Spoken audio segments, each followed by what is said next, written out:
saw you at the end of that night. I was looking for some trouble, you were looking alright. Let's go to something a little bit more chill. Every time you said a word, I was staring at your lips. I don't think I've ever been so close to a love like this. I never met someone like you. I never felt this way, ooh. We love, I would take potions. We love, I would cross oceans. All the hurt and the pain, you could take it all away. We love, I would take potions.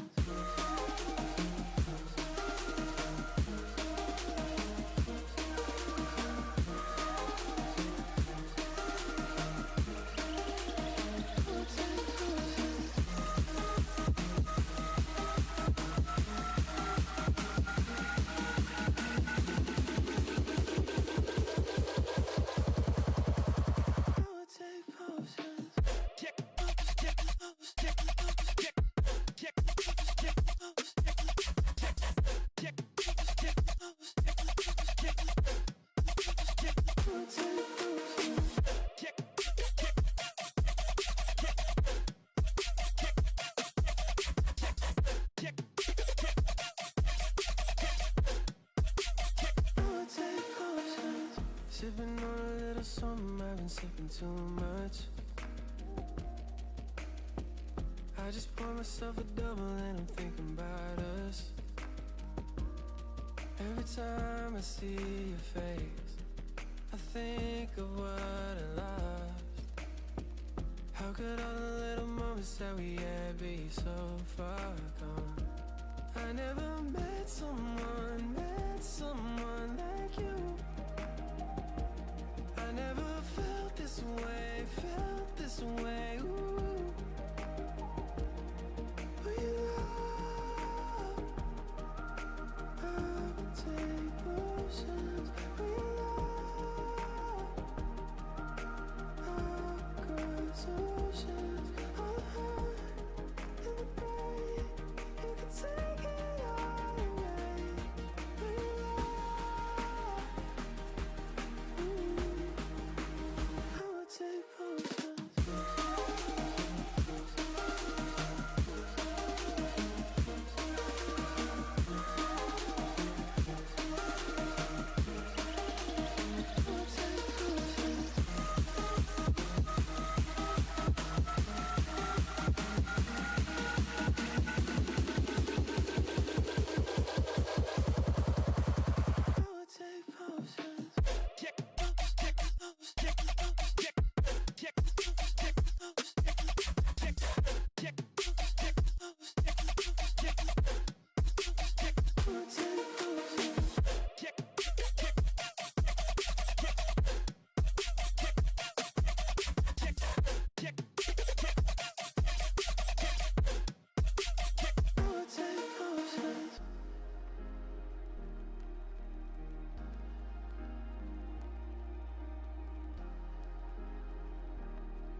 I just turned 18, saw your whole life in front of me, and to know one day I'd miss cleaning up. Hello, chat. Now I'm sitting there singing broken heart.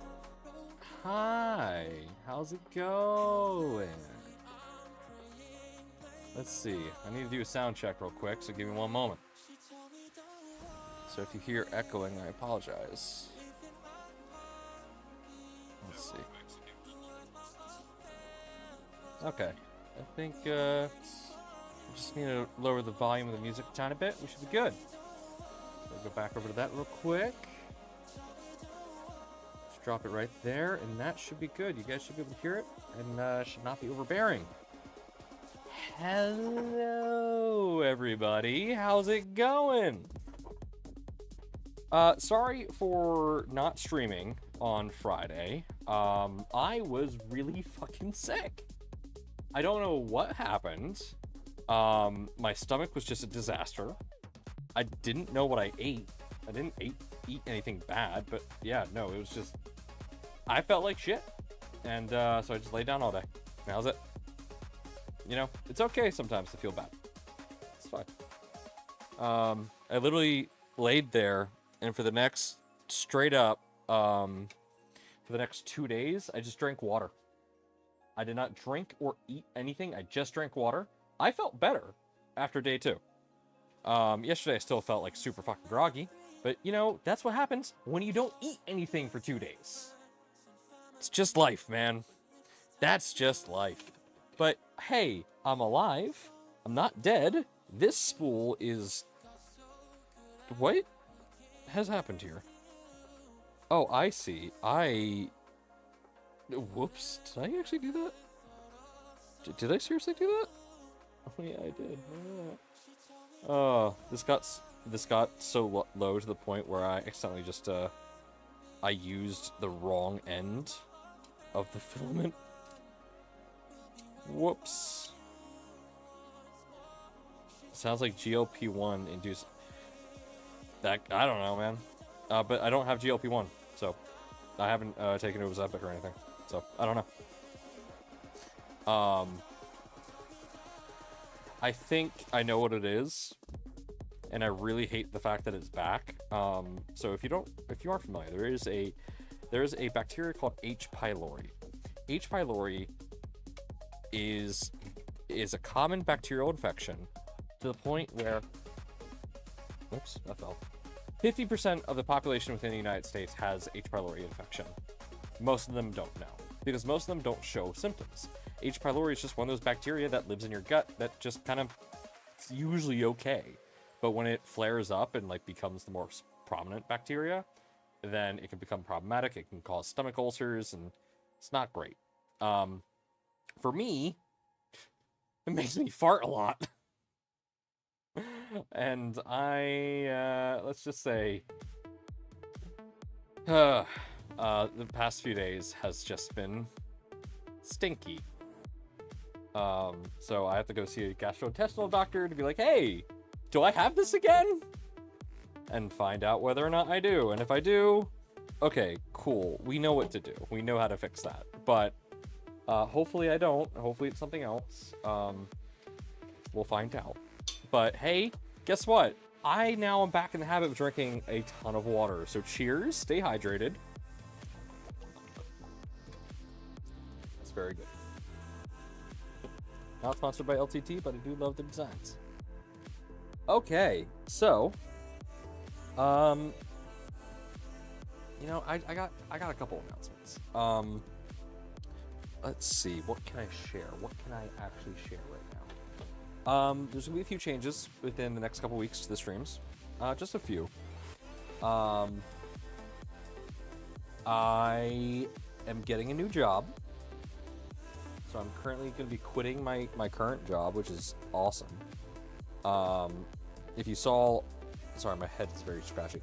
If you saw on my, on Blue Sky, yeah, I'm quitting my job. I got a new job. I don't really want to announce where I'm working just yet. But I am very happy to say that I'm going to be working with a pretty cool company. For the most part, there's going to be no changes to anything we do. There's going to be some minor changes, but that's it. We get to be as chaotic as we want, as long as we are respectful to, obviously, other companies. You know, as we have been for the most part.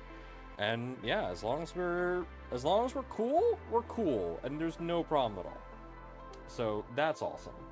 If you want, you can guess, like, oh, who hired you? Feel free to guess. I will eventually reveal it, but likely end of this week. But yeah, so I'm gonna make some changes to follow along with the rules I've been given for that. But I am excited. I've been doing IT for the past 10 years, and as much as I've enjoyed IT, I haven't liked IT. IT has kind of been one of those things that I've just done as, hey, you know, it's just here, and I can do it. So I'm looking forward to moving careers entirely so I can try something new. So I'm looking forward to that. That's gonna be fun. Super happy. Yeah, it's gonna be great. And so one of the changes that's gonna mean is streams are gonna start a little bit later. I might start these streams at 8 o'clock instead of 7. As right now my hours are from 8:30 to 5. My new hours are gonna be from 9 to 6 with a 1-hour lunch break. So because I currently get off at 5, I'm able to get home by 6. I'm able to eat dinner and whatnot by 7. So I usually will have a little bit of extra time to like just take care of myself, to relax a little bit before I start streaming. I won't have that if I decide to start at 7 with the new job. So we're gonna probably push the streams back to either 7:30 or 6 or 8. One of the two. We're gonna figure it out. But yeah, I wish I could get a job like your new one. I don't think they'd pay me enough. Rough day at work. Till they have me Yeah. Ooh, I'm sorry to hear that, man. You know, I am very happy. I'm looking forward to this new job, but I'm getting a pay cut. So this is the case of, hey, my current skill level, my current career is here. At the new job I'm going to, my skill level is probably about here. I'm worth $80,000, roughly. I don't care if I say this out loud. At my current position. And it's good to go. I'm taking a small pay cut. It's fine. But I'm going to be building back up to that. So it's going to be a challenge for me. I was hoping to move out of my parents' house sooner rather than later, but you know what? It's fine. Things happen. Zach, I hope whatever happens, I hope you can get that sorted out and everything's fine. Everybody, if you know anyone that is hiring anywhere, especially like remote support positions, Mitch 3D, a close friend of Positron, as well as a close friend to many of us in the maker community, he just lost his job. If you can, just reach out to some friends that might be looking to hire some creative individuals. Mitch could really use the help, and I mentioned that he should start a like PayPal donation or a Patreon to help in the meantime. He is looking into that, so we will be helping Mitch. We will be donating to his Patreon in order to help him. So that is Positron helping him, and hopefully we can help him find a new position, so that he can either stay where he currently is or move somewhere better. That's up to him, but I'm really hoping we can help him get back on his feet. Hey Rob, welcome. So please, if you know anybody that is looking to hire, send them over Mitch's way. Mitch has a website. I think it's just mitch3d.com. I don't remember. Google it. If you Google Mitch 3D, it's the first thing that comes up. Usually, at least on my searches. Searches as if I do that more than once. So please, if you know anyone that can help Mitch, send him love. We like to look out for our team members, and Mitch is one of our team members at Positron, and yeah, this is just really heartbreaking. So yeah. Yeah, what Rob said. Drink more water. I'll drink some more right now.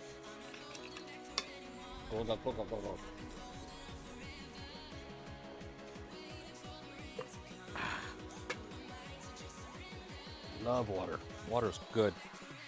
Water's good for you.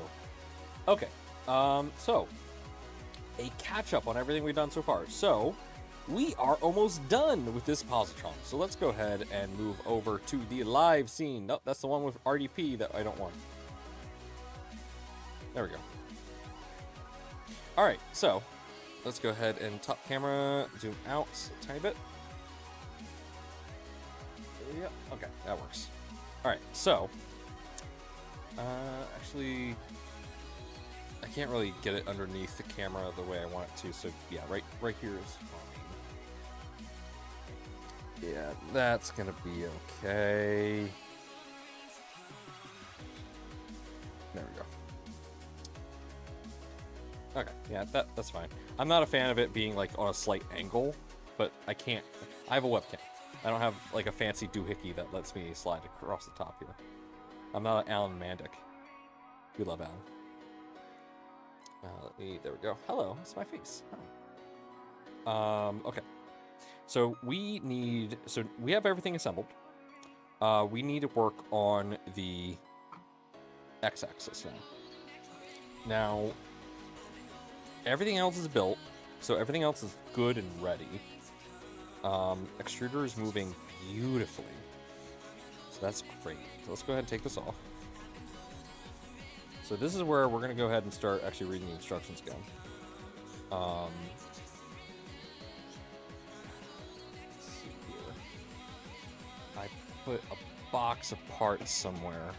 Where did I put that box of parts? Okay, it's right next to me. There we go. Okay, so we need idlers out of this box. I believe, yes. They sent us idlers here. Beautiful. They do have the ones that we need. Also sent us a 10K fan, I hope. Yep, this looks like a 10K.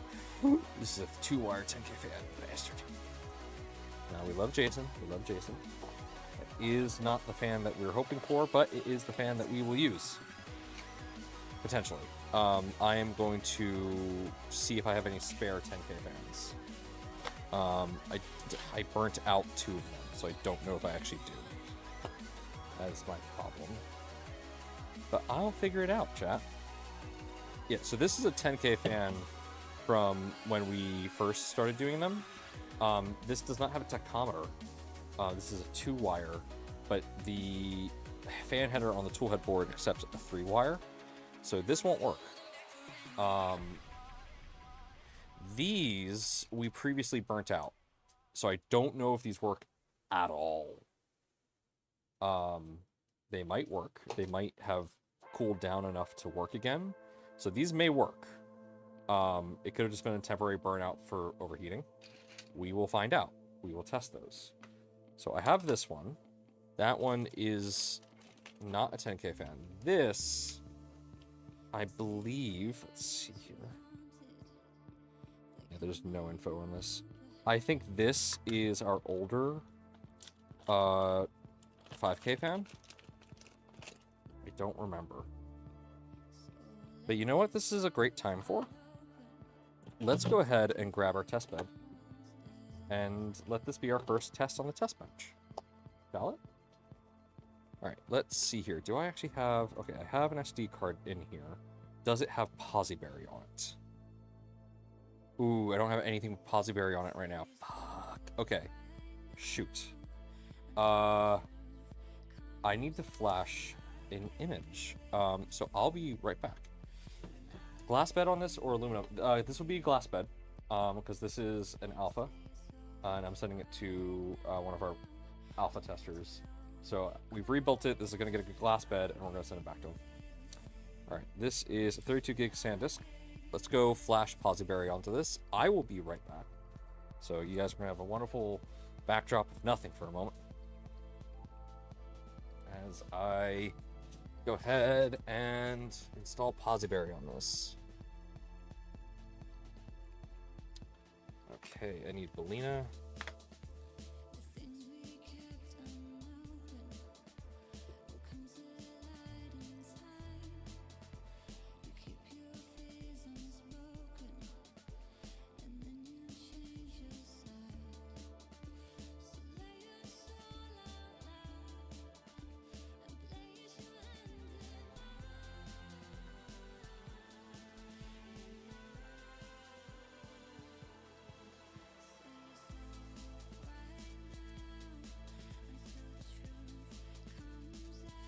Okay, so now we go to Positron in our experimental. Where's it? Positron experiments, Positberry OS. And here we go. Flashing URL. Boom. Select target. Too small. What? Hold on, wait, what? Hold on.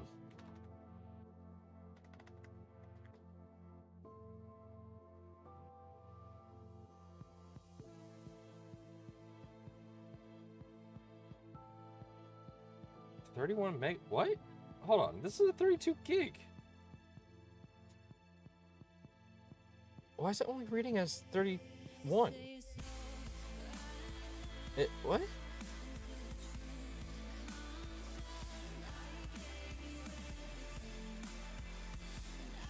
Why is it only reading as 31 meg instead of 32 gig? What the fuck?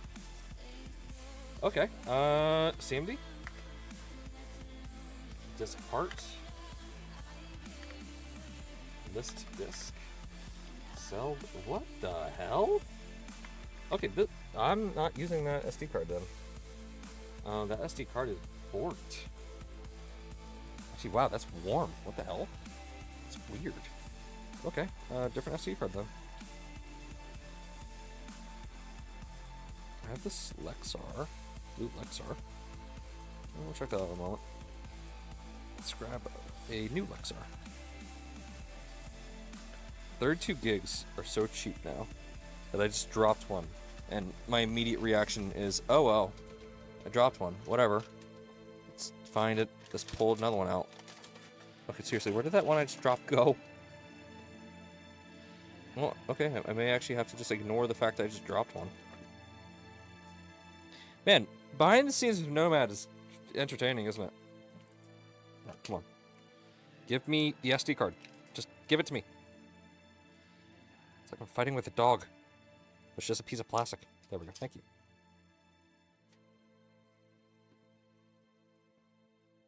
I'm sorry, did I just kick an SD card? Is that how many SD cards I have? Am I swimming in SD cards that I just don't know about?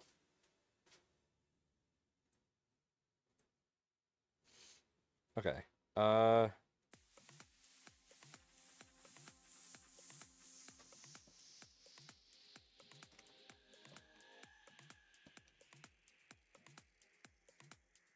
J drive. 32 gig. There we go. Flash it. Thank you.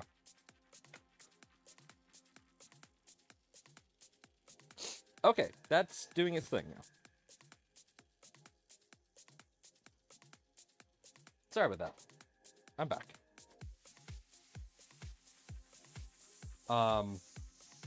Okay, so that is updating. That's going to take a bit. Shoot. Well, I guess while we're waiting on that, we will go ahead and just continue building. So I should be able to just follow the instructions moving forward with this. Shouldn't have any problems with that. All right, let's go ahead and bring you down. Hello. Okay. I'm actually gonna take my hat off for just a bit here. Just to let my scalp breathe. Okay, so LDO. Oh wait, right, I don't have LDO on here. Okay, let's go to LDO motion. And then we are on, technically, is it final assembly that we're on? Yes, okay.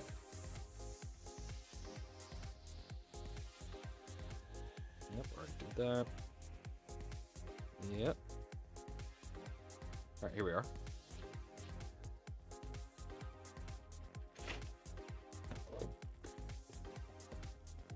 So, okay, I need shim washers.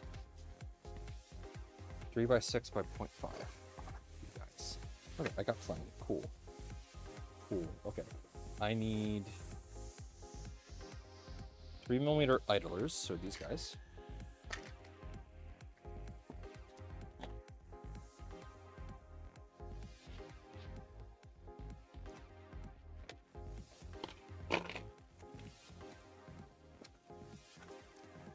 So let's see what's in here. So we got 3mm pulleys right there. got our back idlers right there. And then here's everything else. So... Did I really? Oh, wow. Oh, no. There's the box for 3mm idlers. Where... Wait, where did I put it?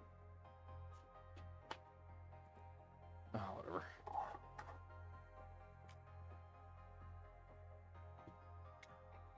Okay, so I need 4 of these. There we go. There's that. 3mm pulleys. Go in there. Okay. And then 2 machine screws, M3 by 16 wafer head. So M3 by 16. Oh, wait, here we go. Okay. Let's go ahead and build out this stack. Okay, so it goes. Let's see. Goes idler. Washer. So normally it's idler, washer, washer. But I'm actually going to go ahead and let's see. Do I have? Oh, I got a slight mix. Okay. I'm going to go ahead and just leave 1 washer in between these instead of 2. That adds a tiny bit of clearance for something else later that I'm just being a little careful about.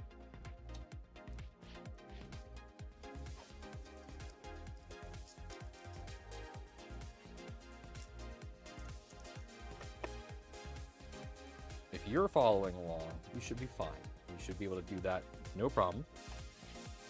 But if you do get a little bit of collision with your tool head and the parts there, then you can remove that 1 washer in between this bearing stack, and that'll give you just enough clearance to be fine. I'm doing it out of a abundance of precaution because we are dealing with a alpha kit, and I just want to be a little extra safe. Where is you? Here we go.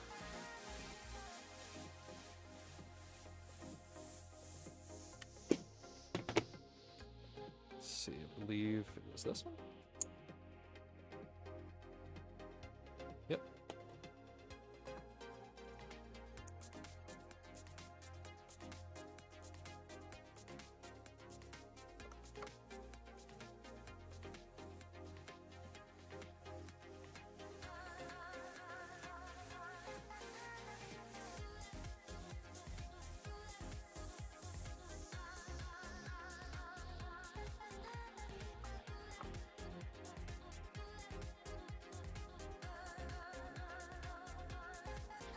Go. Auto stack done. That's scraping a bit right there. Ooh. And that's scraping on the actual. Okay. So let's see here. How do we want to do that? So that's scraping on the acrylic right there.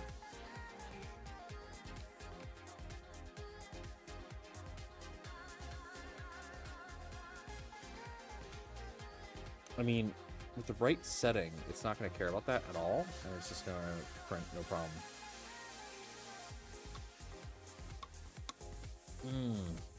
I could put another washer at the bottom, which would clear this problem. But if I do that, I could introduce more problems later. I am going to take the bet. I'm going to take the gamble. Because I can always just take this apart and do it again.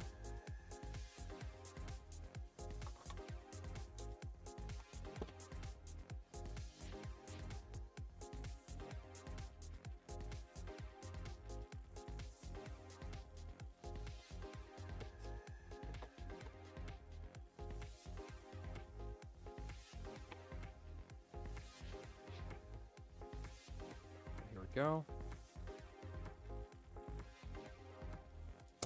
Oh, fuck. Get back here.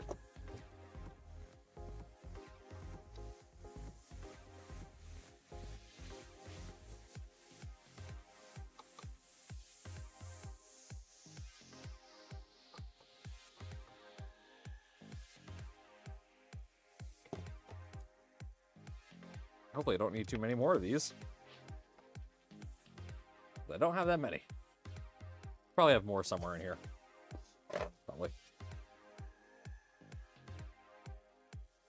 Okay, this should fix that issue.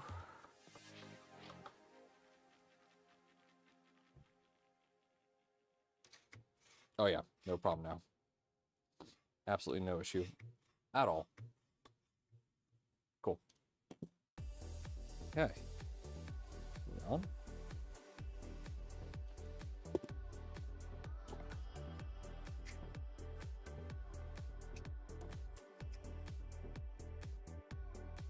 Okay, I do need those washers, and then I need M3x12 wafer head.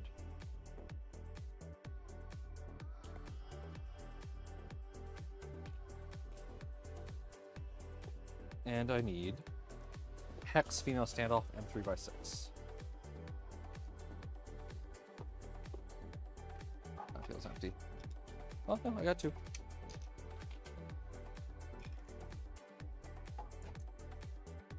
Okay.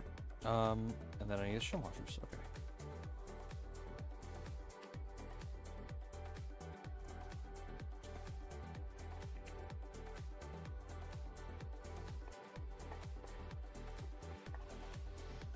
All right.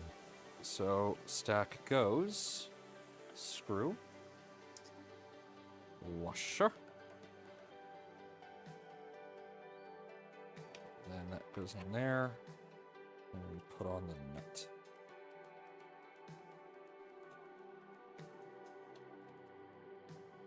Did I just find? I think, yeah. Is this compatible? This one does. Haha, nice. That is not the right size. Damn. Really hoping that was. Do I have one in the bin? Let's see. Maybe. Haha, I do. Look at that.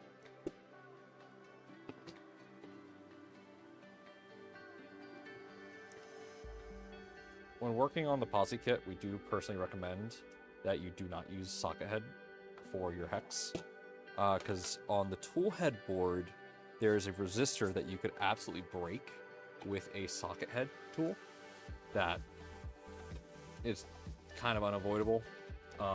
If you use a normal wrench that comes in the kit, it won't break because you just can't break it with that. So, yeah.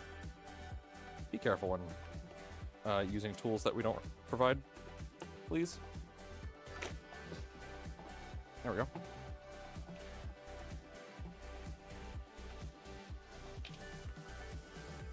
Perfect.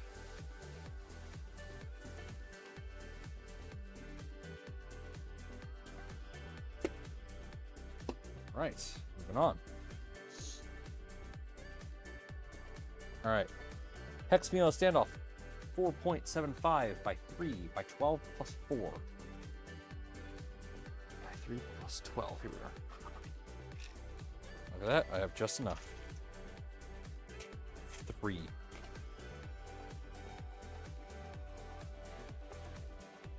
Hopefully I don't have to do another one of these conversions, because that is going to be a bit tricky to do.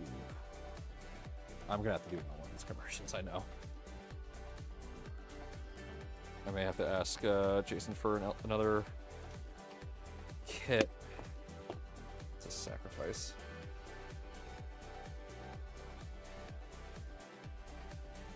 But if that is the case, then it would be worth it.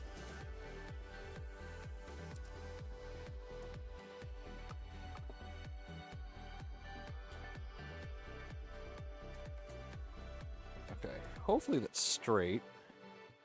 We've had a couple reports of these not being the same length and causing some moderate problems.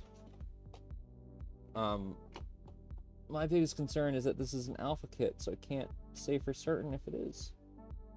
Looks like it's gonna be fine. Yeah, not sure about the accuracy of the alpha kit stuff. New kits should be fine. Should be. And leveling the bed should account for any issues that you have. So, take that for what it is. Okay. SHCS M3x8.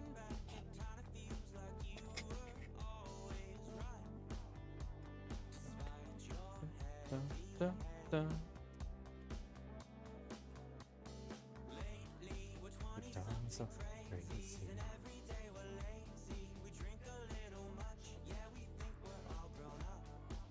Does it say flash completed? I think it does. I'll go check on that in a second. So it says flash completed, we'll go grab that and test one of our fans. Nope, that's too big.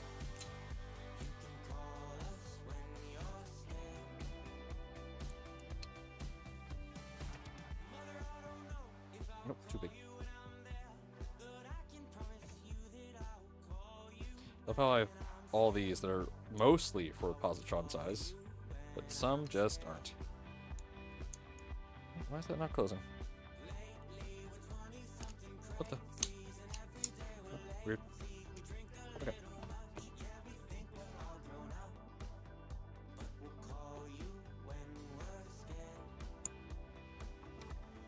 Oh, do I have the jig for this? Might be useful. Yeah, I kind of need the jig for this. Slip around real quick. Definitely need the jig for this before I'm gonna screw that down.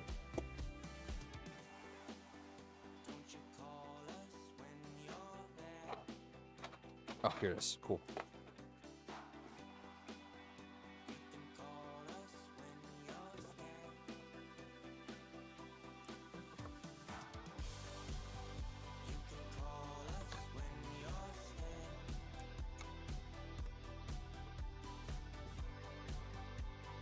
Nice bounce back.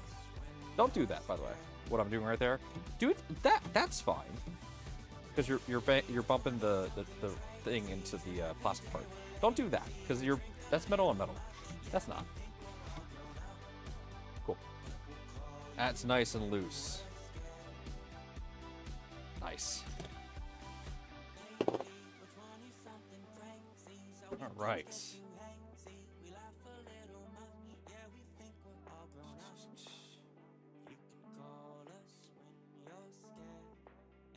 Oh, hello, Saint. Thank you for joining the server.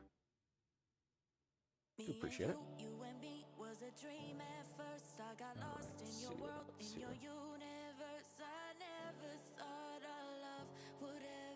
Okay. Oh, so right. Wait, we're on the no.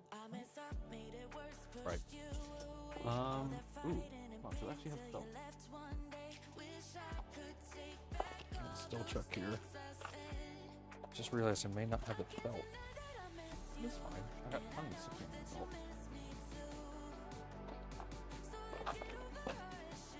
Oh, here's another fan. Okay, no, this definitely is not a 10K fan. So that goes over there. But this might be a 10K fan. Maybe. I hope it is. Do I not have... Uh-oh. No. Don't tell me I don't have a 3mm belt. Oh. Reason. Fine, that's fine. I'll just salvage it from the alpha of my alpha. It's fine. Thought I had a 3mm belt, but I do not.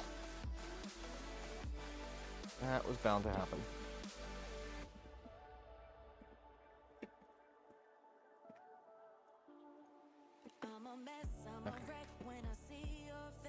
We've already sacrificed our alpha, so it is totally fine to not to sacrifice more of her. It saddens me, but it's okay. It's totally fine. Reprinted 3D. Hello, sir. Thought I'd pop and say hi. Well, welcome, friend. Welcome.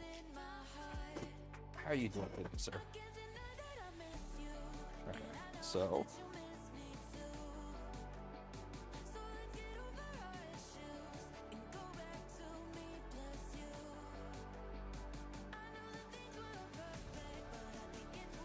So I could... No, that's too dangerous. Okay, we don't want to do that.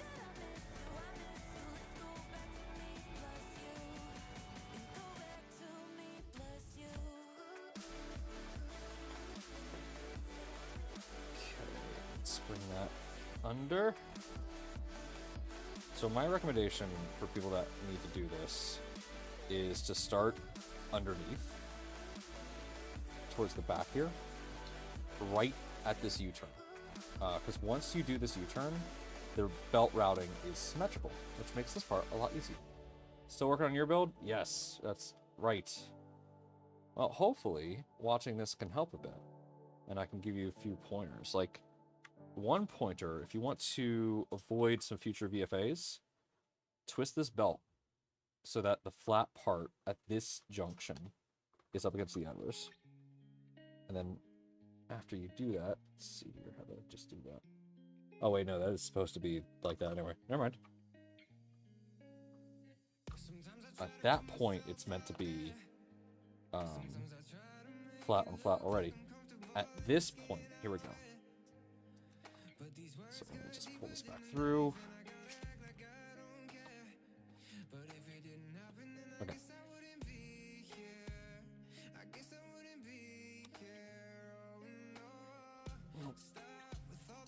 There we go. So at this point here, when the belts are coming up towards the back idlers here, what you can do is if you twist these, so I'm going to try and do this symmetrical. Okay. You twist them like that. Oop, that came off. You twist it like that. Just gotta pull this through a bit. Okay. There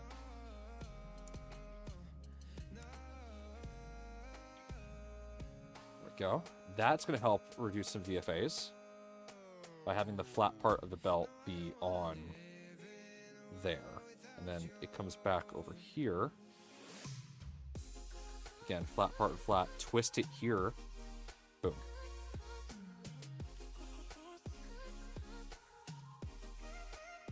Why does this work?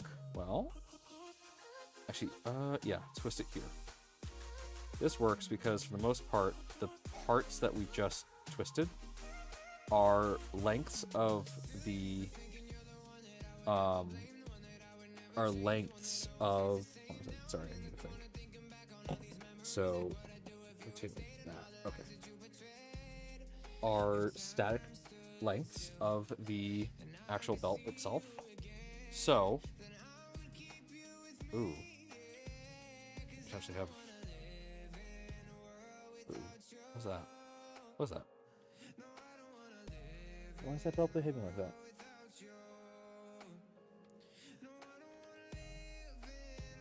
I mean, that looks like it'll be fine, but there's an oddity on that belt.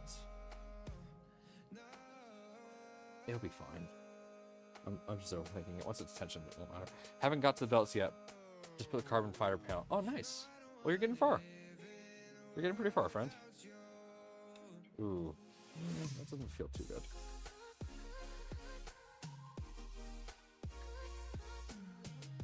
I think... do I want to stick with this?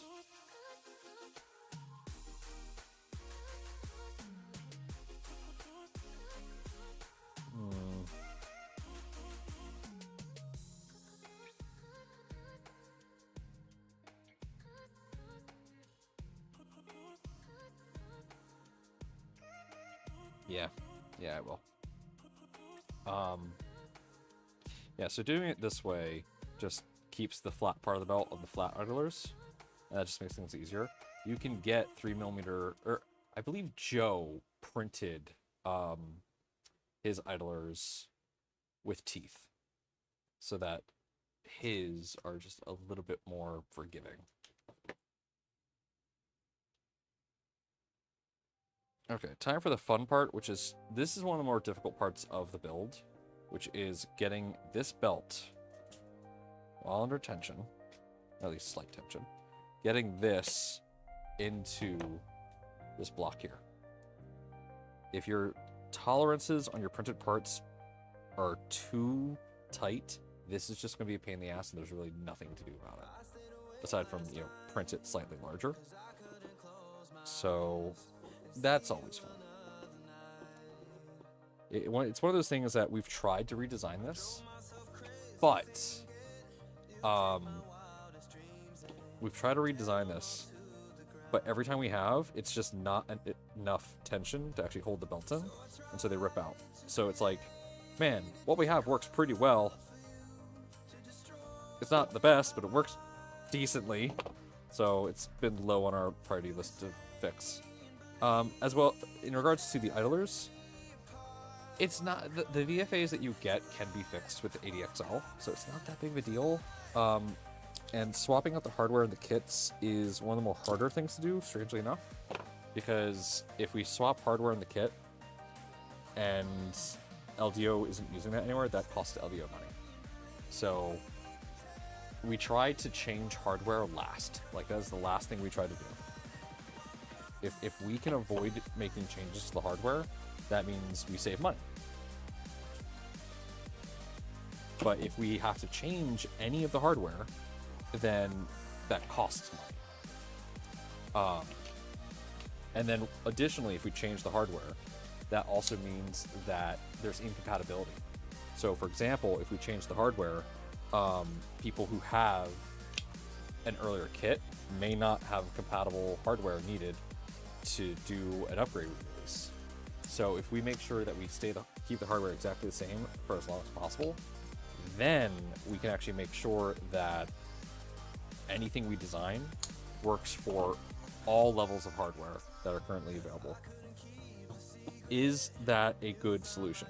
No. Because that means there's some problems that just simply won't be fixed until we release a new revision. For example, a new revision of the kit will move almost entirely over to 3mm M3s. We're not going to deal with M2.5s. But if we did that, that is a significant hardware change. Like, that's not minimal. Yeah, no, the person building it absolutely could. That is absolutely something someone could do. But yeah, we're going to be moving to 3mm or M3s, but in doing so, that is going to completely make anybody who built their kits with 2.4s completely incompatible. So there's that problem. So what I want to do is I want all Positron kits to have an upgrade paths. Is that a realistic goal? I don't know. You know, that I'm not the judge of that being a realistic goal or not. But what I do know is that what I really want is I want, one second, I'm trying to plan this. Yeah, that's just gonna have to go down. Okay. What I want to do is I want to make sure there's upgrade paths for everybody, which in and of itself is really difficult. Don't worry about the twisty belts. They're fine. That is a totally fine thing to do. I've done this on multiple kits with no problem whatsoever.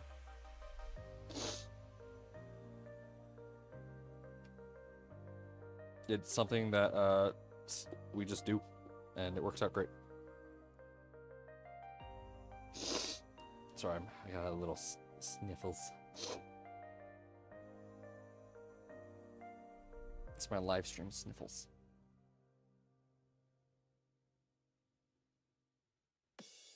Don't ask me why I get them, I just do.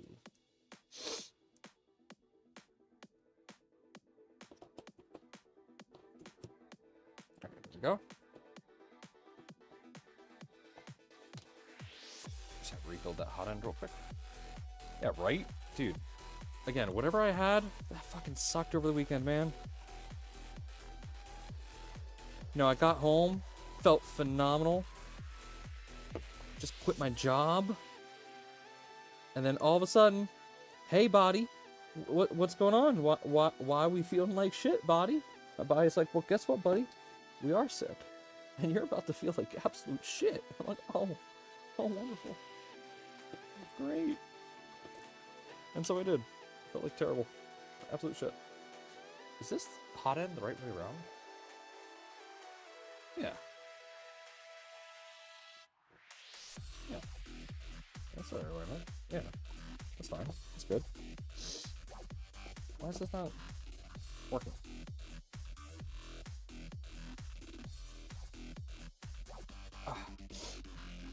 Nah, for me, every time I stream, I get the sniffles.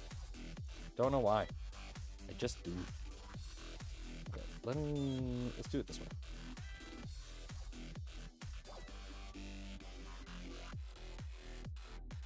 Like, whenever I'm streaming for a long period of time, I just get the sniffles.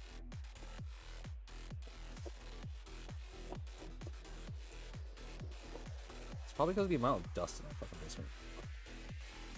I had to guess. Okay, that's putting a lot of strain on the thermistor, but that should be fine.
There we go.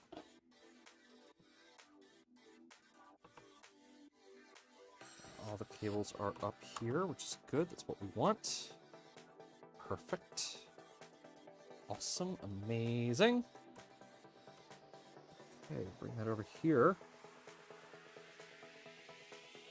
Now FHCS M3 by... No. No. Okay, fan enclosure. Okay, we are going to try this. I'm just going to stick this in. Now, I have a new fan cover that I printed for this. Where did I put that? I printed it out of the PA12CF, but I don't remember where I put it. Come on, Anthony. Where did you do it? Oh, there it is. Got it.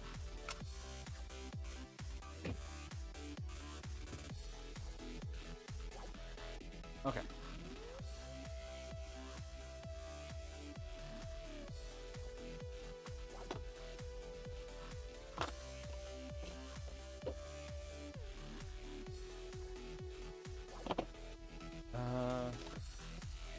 Here we are.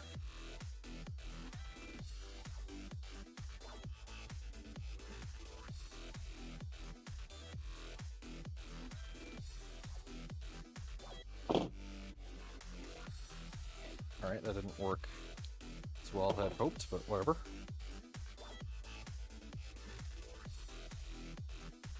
How the fuck? Are you still attached? Oh, there we go.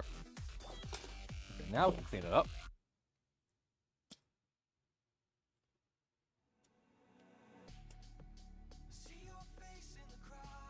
I used to not be a fan of doing this. It's like, oh, what, you know, what if I wanted to put it back together? Well, you are.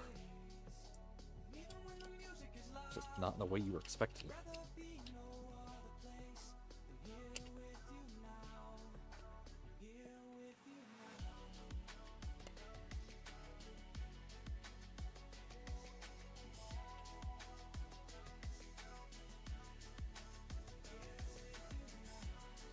I don't know how well PA12CF is going to hold up being next to the hot end, but I hope it holds up well.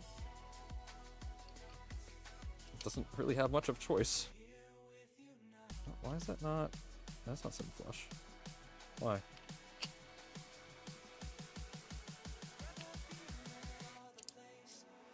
Well, we'll see how it works. Oh, did I break something? Yeah, I did. Hey, bearded printer, how's it going, friend?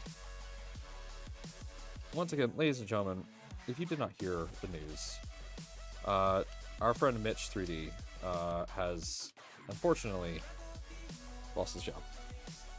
If you know anybody that is looking for an engineer or a creative mind individual, please, please, please send them in Mitch's direction. He could absolutely use the help, and he'd be greatly appreciative of it. So please, if you know anybody, the help would be wonderful. This just doesn't seem right. I mean, it's gonna work. I know for a fact it's gonna work. It just doesn't seem right. I mean, I don't really have anything else to do this with, so it's just gonna have to be it. Unless I have the original little vent duct. Did print it out of something in here. Where is it?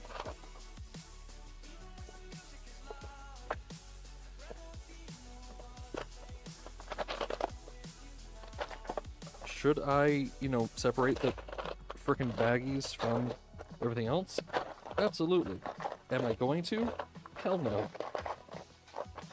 Because I love torturing myself, apparently. I printed my accents for a Positron in Polymaker Yellow ASA. I call it Bumblebee. Ooh, I like that. Yeah, so this is in a Polymaker Green that my friend picked. I forget what it's called, but it looks green. Okay, so that works. That is a slightly older design. I mean, it works. I think... Yeah, it works. And it will be fine. Yeah. Alright, whatever. Let's go back to this one. That's my myth. There we go. Yeah, that works. It'll be fine. And if anything happens, that could be printed out of something. Should be okay. Okay. So now I need M3x6 FHCS. M3x6. Ooh. What? FM3x8s? What? Oh, you're there.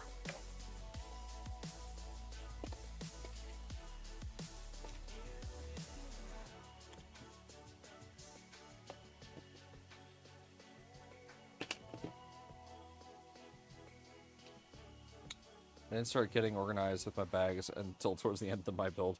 Yeah, once you start building like 5 of them, then you just decide to build an entire printed storage device specifically for them. My problem is I didn't save the 3MF with all the tags, so straight up can't share it because I don't have it anymore.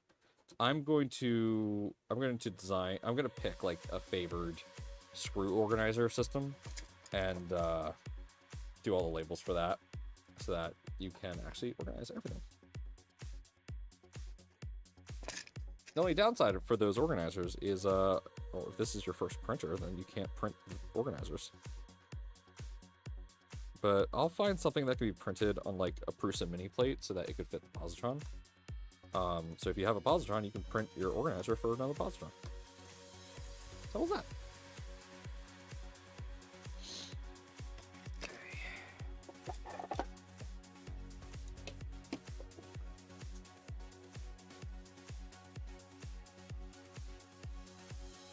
Alright, so I need M2 by 20 FHCS. M2.5 by 20. Here we are. I got none. Alright, so let's start digging through the bags, shall we? So M2.5 by 20 BHCS. M4. Okay, let's actually take these out. So I need long ones. Where are the long ones? Nope. Oh. I'm 3 by 20. I'm 3 by 18.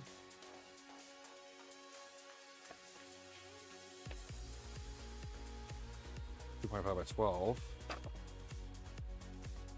M1.6. Oh god. Yeah, so glad we got rid of those. M1.6. Oh, nightmares from the freaking beta test days. Hey, Matt Al, welcome. Welcome. Just looking for some long-ass screws, which I'm finding all the M3 variants of, but none of the M2.5 variants. Oh, is that them? No, that's M3 by 14. You? M2.5 by 20. I got 2 of them. Okay, that's good. I need one more. So, is there another one in here? Let's take all these back and... These are all future me's problem. Watch 5 minutes. Hey, future me. Thank you, Matt Al. I do appreciate that. Very excited for the new job. Very excited. Yes, I got a new job. I'm not going to share exactly what it is just yet. That'll come later this week, likely. Just want to, make sure I'm, not breaking any rules, obviously. There's going to be some changes to the stream. One of which is going to be, later start times, but that's fine. I'm totally fine starting at 8 instead of 7. So, it's whatever. That is just the nature of the commute and of hours changing. So, yeah. Bunch of other cool stuff going to be happening. I'm super excited for the new job. It is different, and I am nervous, but it is just going to be awesome in general. So, I am so looking forward to it.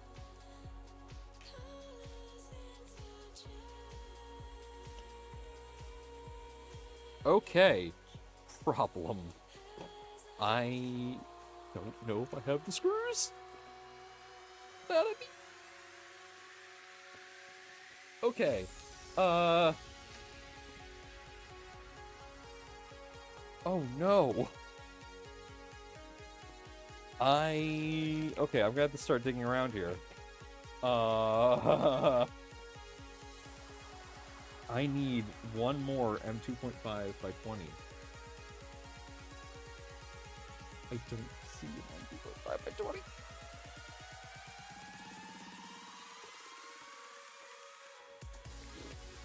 Oh boy. Okay. Alright. That's fun. I mean, I could get away with using one less. I could. Not advisable. Could do it. And just be like, hey, make sure you put a screw in there, friend. And they'll be like, hey, why didn't you put a screw in here? I'm like, I didn't have any.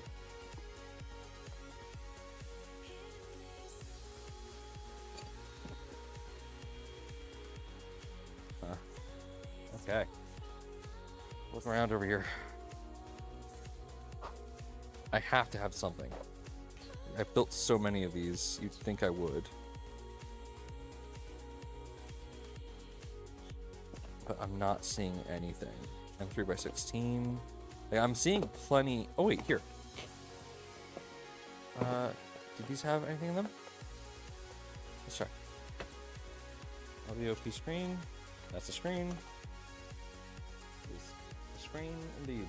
That's exactly what it says on the box. Electronics? You're not electronics.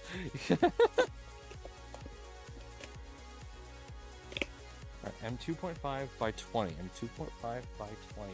Hi, Callie, I can hear you. No baggies? Nope. Okay. Alright, Spud, you get back now. Okay.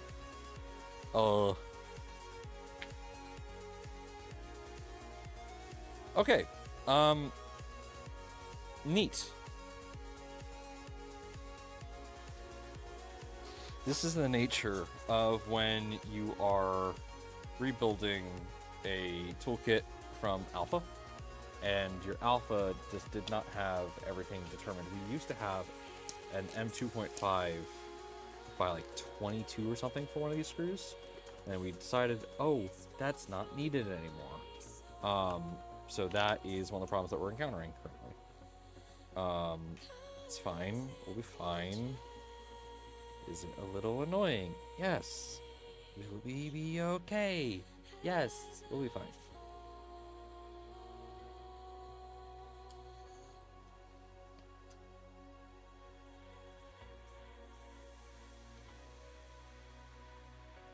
I'm hoping to ship this out this weekend, if all goes well. We'll likely finish building it today, and then push plastic on Wednesday. And then I might be able to get this shipped out on Thursday if that works out that way. Which would be great. It all depends on how late the UPS stores are.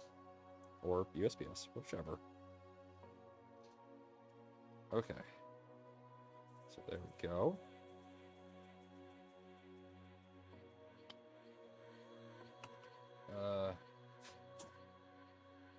I need the top plate for that.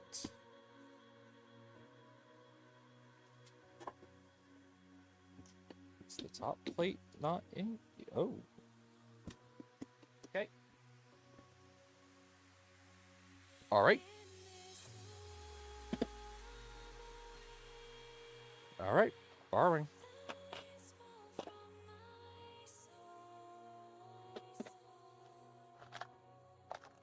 It's fine. It's fine. It's fine.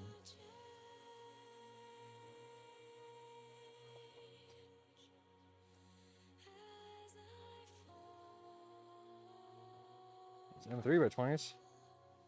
Hey, look, I found M3x20s. M3x18s. Look at that. Finding all the ones I don't need. Okay, M2.5x18. That might work. Sorry, I found another set of screw bags, so I'm just like digging through to make sure there isn't anything in here that I could use. And there really isn't. Okay. But is there something in here that... No. No. Okay, where is it? Just talking to myself. It's fine. But those M2.5x18s might work. Okay, but now I need that top plate for this, and I will just salvage it for mine. Again, that's fine. Is what it is.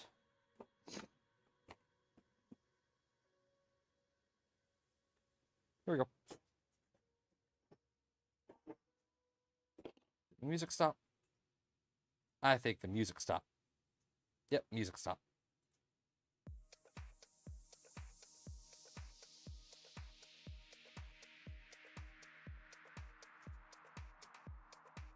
Okay. Okay, here we go. So let's see. Will this work? If it just gets like a couple threads, then it'll be fine. It is the wrong head type, so I think we're gonna have some problems here. But hey, you know, nothing ventured, nothing gained.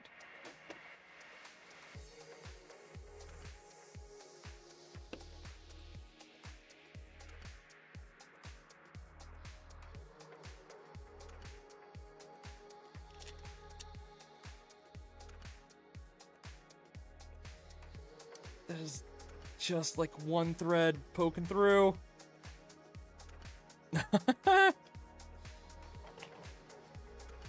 Yeah, there's one singular thread. That is not advisable, but is what I got, so it's what we're using. To be fair, the other screw gets like 3 threads. So you know what? There's just a problem child happening all over this place.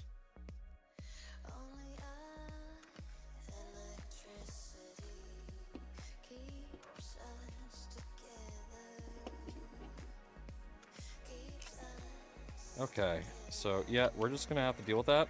I can get 2 threads out of that, so you know what? This might work. This might just work. Oh, I hate this. Oh, I hate this.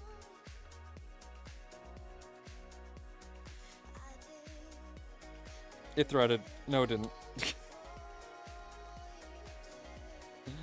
Oh no.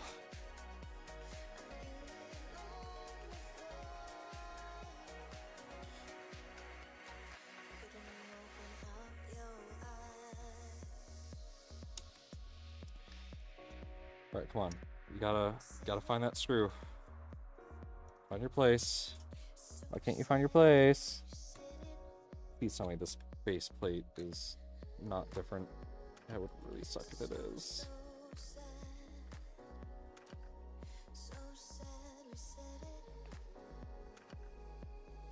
Oh, is it different? No, it's right there. It's just scratching up the surface. All right, let's try this one first.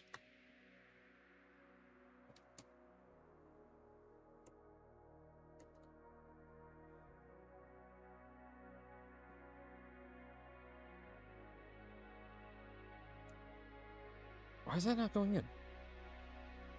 Are those M3s?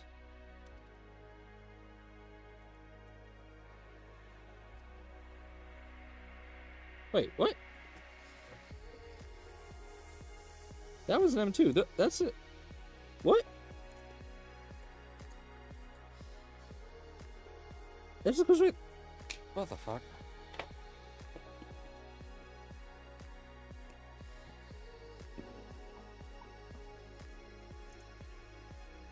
Okay, so that one's actually threaded. That one's not. Now there's that one. What?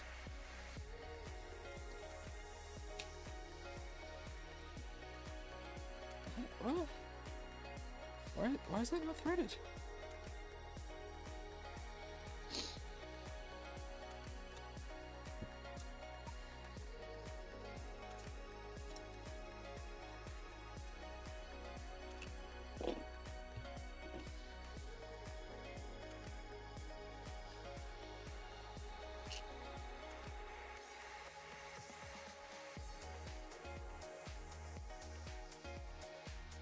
There we go. Okay, so that's gone in there. Okay, so let me just.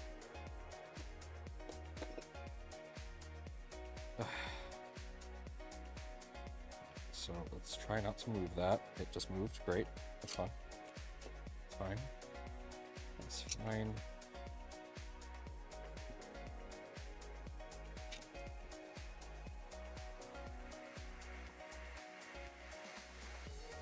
There we go. Okay, that goes together. Now, I guess I'm just going to drop that in there. And it's just not going to do anything? And it threads into something. I'm not going to question what it's threading into.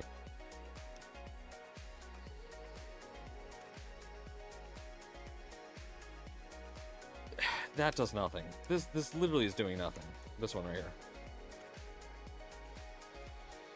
Yeah, that's doing nothing. Alright, so you're out of here.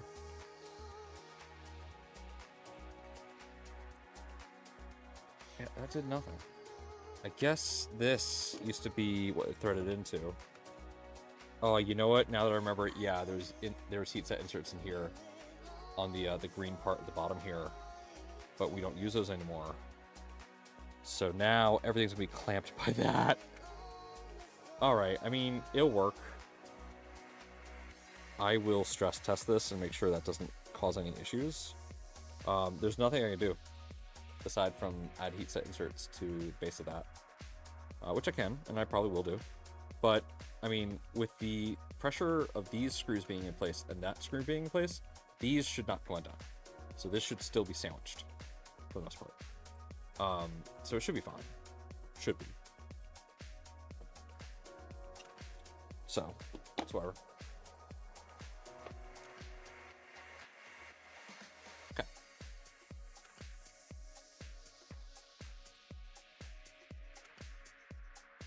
Just double checking messages. Okay, moving on. Okay, M2.5 by 6 FHCS. Oh, wonderful. I have one. Reverend, hello, hello, hello. Welcome, welcome, welcome. I got one. There we go. That's it. That's all we're doing, chat. This is a Hail Mary build. What are we doing? No, let's actually look. Okay, so that was what? M2.5x6? Let's see, do I have any more? Please tell me that I have more. Are you kidding me? M2.5x20. I just went on a whole tirade looking for these.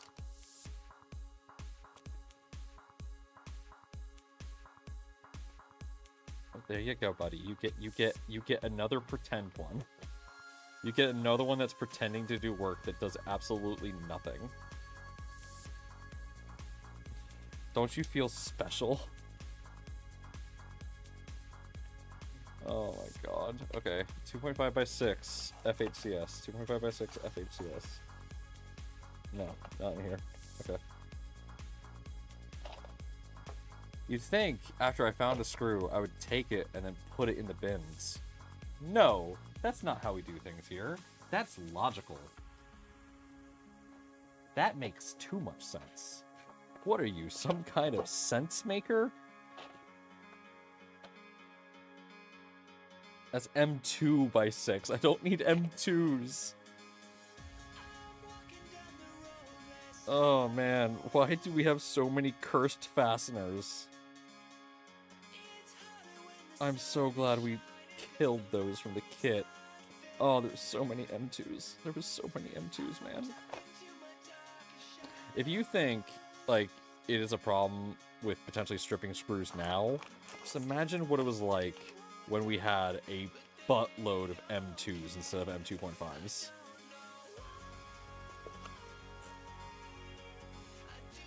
Like, yeah, here's 10-pack of M2x6. Did you really want to have to deal with those? No. The answer is no. You do not. Hey, I found 3 M2.5x6. So that's exactly the number we needed.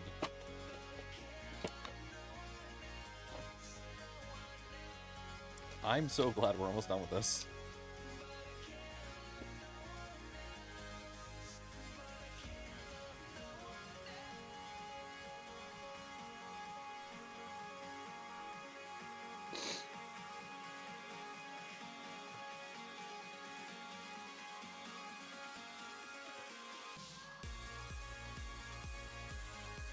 I forgot to put the heat set inserts on this side, so you know what, we're gonna have to do that. We're gonna have to yellow that. I totally spaced out on it. Okay.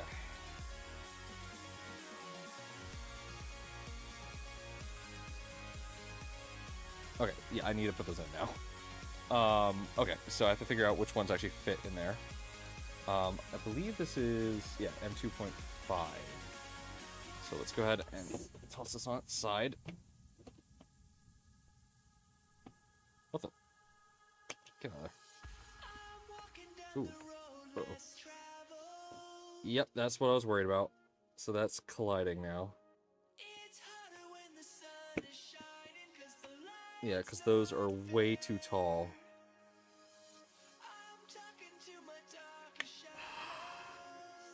Yeah, that's exactly what I was afraid of. So that... Oh, that is trapped.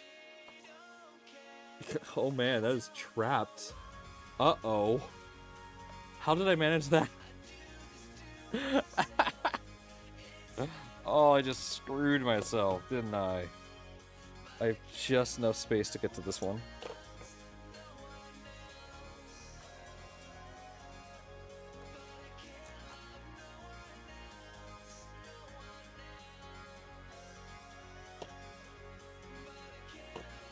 Okay, okay. Alright, there we go. It's one. I don't know where the fucking things went. So that's gonna be a party to find those. Oh, no, it's still... Oh, there we go. Okay, I made it. Alright, there's the washers. Okay, so I can just take one of those off. Cool, okay. Slide that back over. Oh, geez, where did that go? Okay, there it is. Okay, slide that back over. Okay, right. Hear me out. Okay.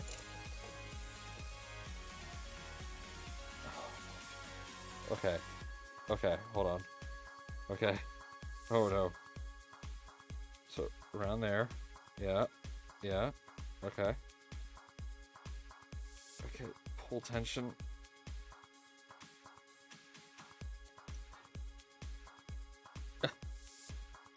Oh no. I'm gonna have to redo the belt path. There's no salvaging that. No, wait, there might be. No, there's no. No, wait. There might be salvaging this. There might just be a salvage.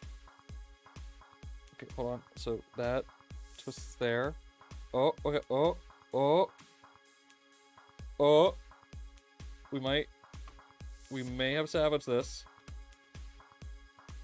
Oh, I think I just did. I think I just salvaged it. Oh, I realize you can't actually see what I'm doing, but like, give me a second here and I'll move it back. There we go. Okay, so I gotta get that out before I clamp that down. Cool. Okay, no, bring it down, because that goes on that second belt right there. Okay.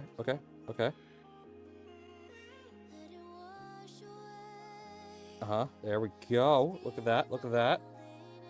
Beautiful. Okay, now I just gotta pull. There we go. I did it. Oh my god, I did that. I can't believe I just fixed that. Okay, so I gotta do it again, because it still won't let me go that way. So let's do that one more time.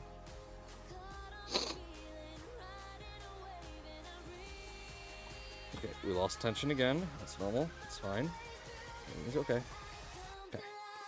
Now let's extract one of those washers. Cool.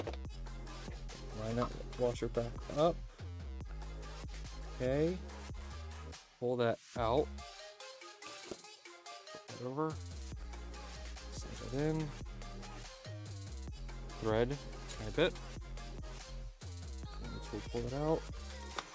Go further.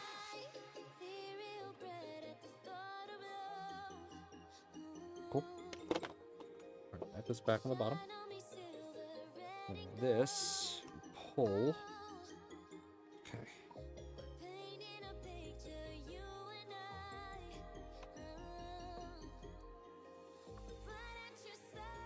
And just pull a little bit right there. Boom.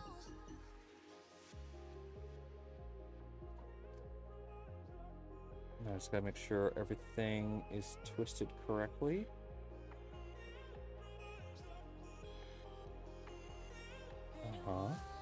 Okay.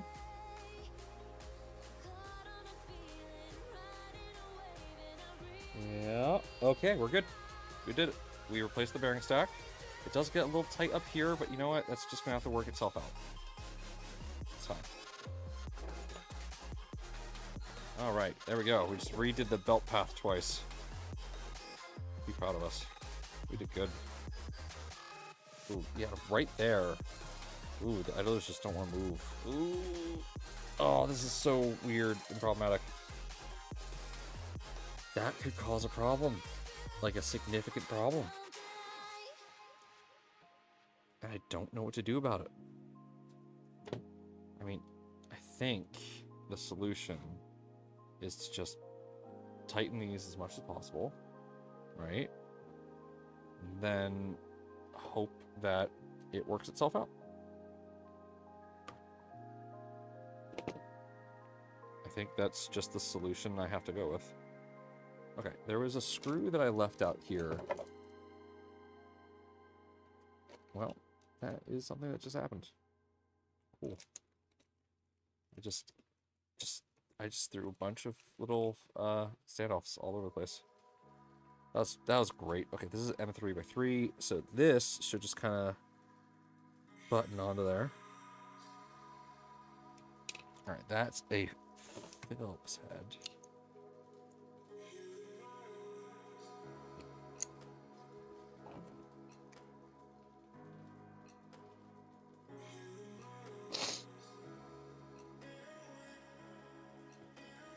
Before we go any further, let's put this back since it's not being used.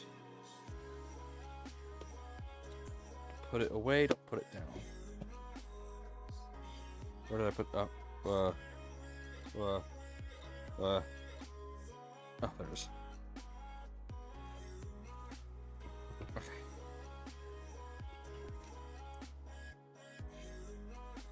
And break the piece that everyone breaks, because everyone breaks it. I don't know a single person who's actually routed the belt underneath this tiny little plastic piece. I know you cannot tell what I'm looking at, but if you ever routed the belts for Positron, you know what I'm talking about. There is a tiny little plastic piece that like the belts are kind of supposed to tuck under on the tool head. Nobody that I'm aware of has ever gotten the belts to actually go in there without breaking that tab. So if you've broken your tab and you feel bad about it, don't. Because no one on the Positron team has gotten that to work either.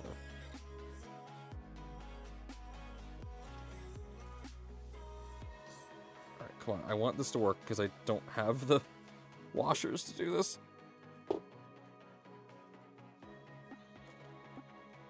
Is it threading? No. No, it's not.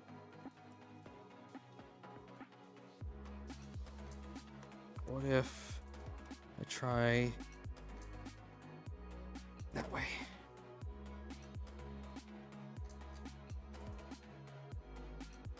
Nope, it's not threading still. This won't work. Okay, so I need M3 by 6 FHCS, essentially. Right? Yes, okay. 3 by 6 FHCS. There. Put this back. There.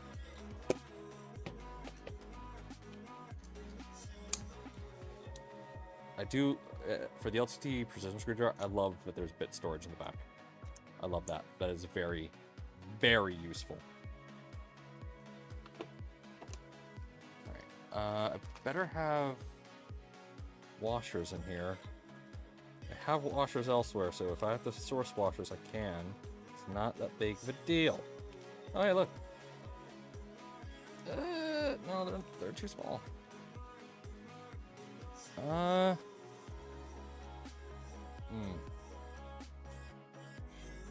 Let's see if I can source washers. Do I have ones of the size I'm looking for? It looks like I do. Yeah, that looks like the right size. What's that noise? I heard like a cracking noise.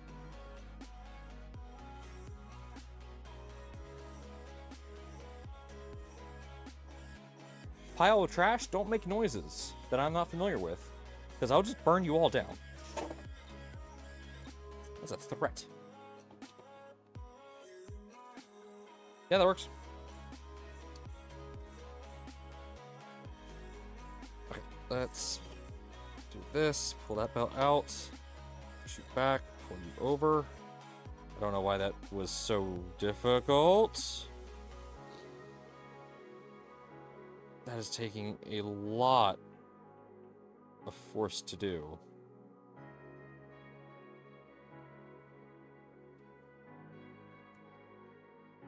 Whatever.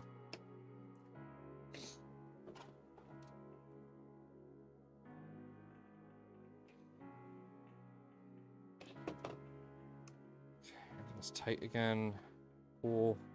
Okay, let's stuff that through.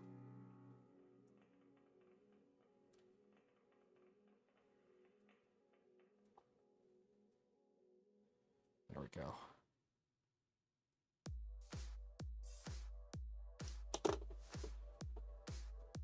Okay. Yep, that should be good. Again, I don't know why that is as stiff as it. That's pretty stiff. Like, that's taking a considerable amount of force for me to push around. It's fine if I just up the motors, it can overcome whatever resistance we're having. I guess it's being caused by the acrylic? I don't know. Like right there, right here, this just doesn't want to work. At all. Are the screws the fans? It did, but I fixed that. The problem is that this is non-standard.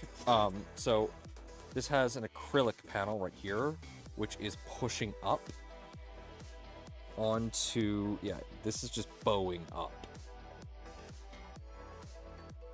I'm just gonna have to overvolt the motors to overcome that. There's really nothing else I can do about it. If it becomes a problem, then I'm gonna have to figure something out. Hopefully it doesn't become a problem. Yeah, because like that's stiff. That is really stiff. Like I'm using considerable amount of force to do that. I also have some strange belt problems. Like it looks like I have stiff part of the belt, which might be happening in multiple spots.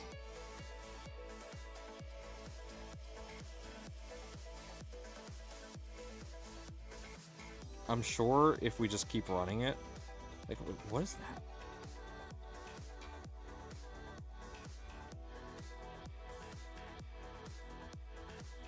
I'm sure if we just keep running it and like work it out, it'll be fine. But yeah, that has me on edge a bit. We will figure it out. We will figure it out and get it working. Okay, let's push that over. I need to put heatset inserts in here. These are the ones that I need. These are the M2.5s, so I believe these are the ones I was looking for. Yep, they are. Cool, the ones I spilled everywhere are the ones that I need.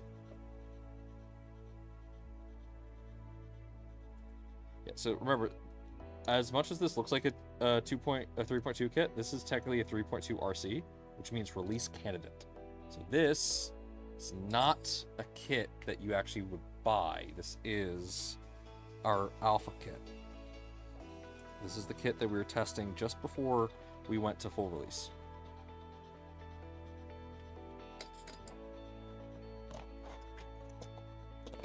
Oh, jeez, I hate this design. Angus, I love you. You make good stuff. This design of this little holder.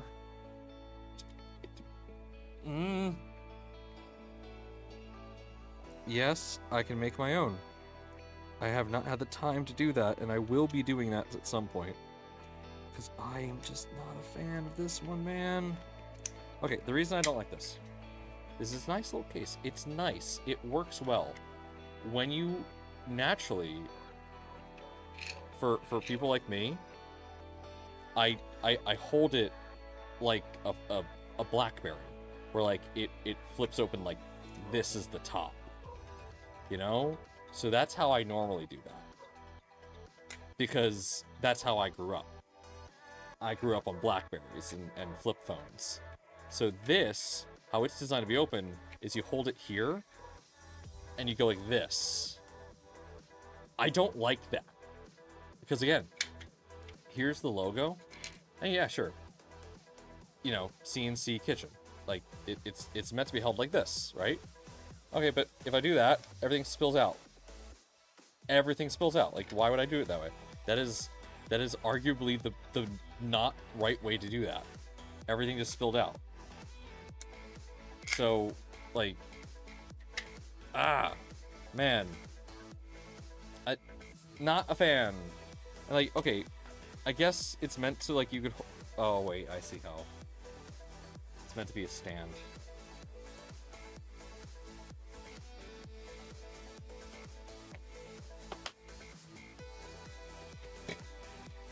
It's meant to stand itself up. And then you could use the channels to hold your inserts. So you can put your inserts in the channel and then you I still don't like it. I have been corrected in its use case. I still am grumpy about it. and I will continue to be grumpy about it. Oh, jeez, almost made a mess.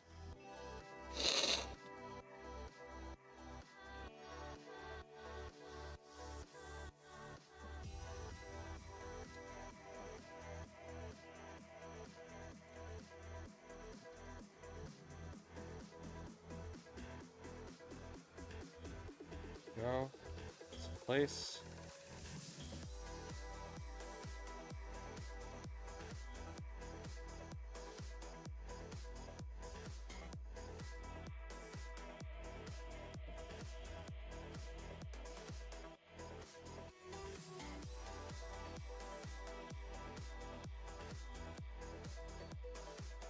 Okay.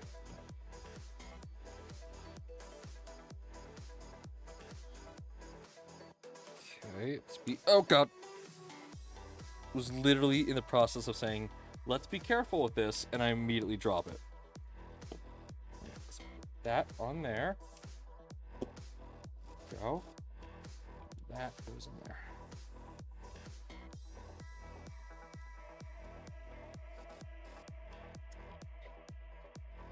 Yep, that works.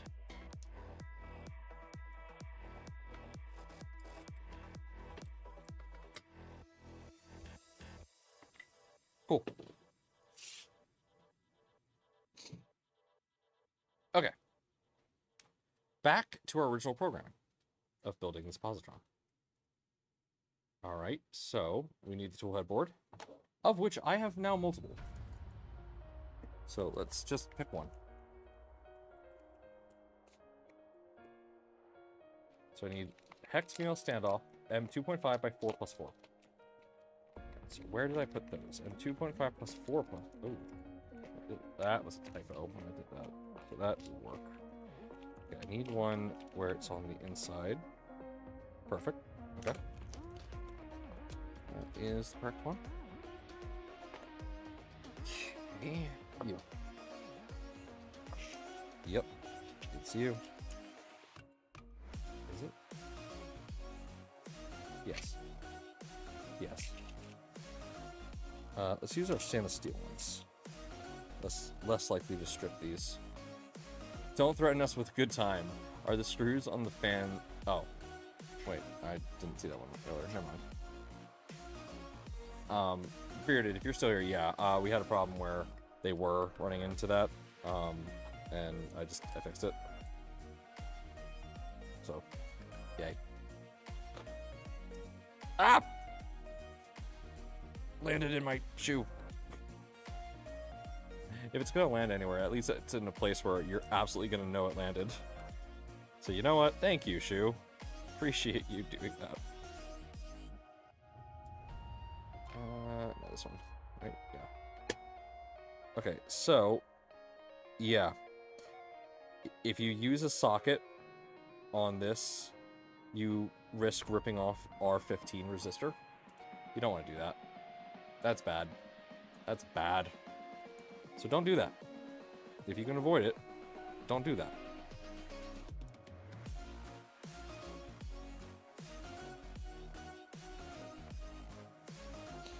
Okay, let's get this on here. Ooh.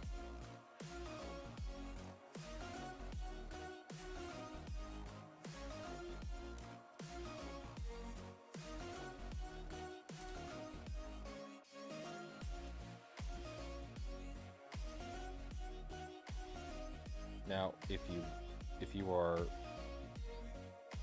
are smart, you would notice that I am using a socket to screw those in. That's because I'm being really careful not to actually damage any of the resistors.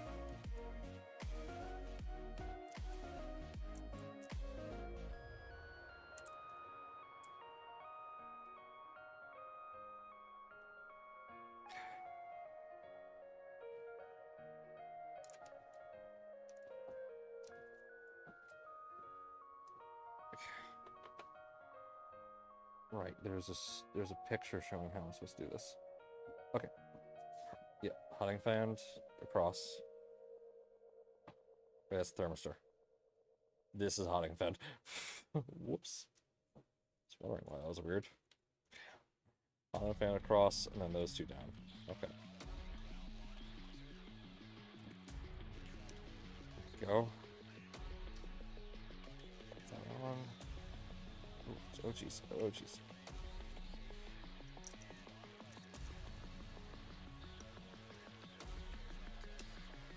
Go. It's Anne. Boom.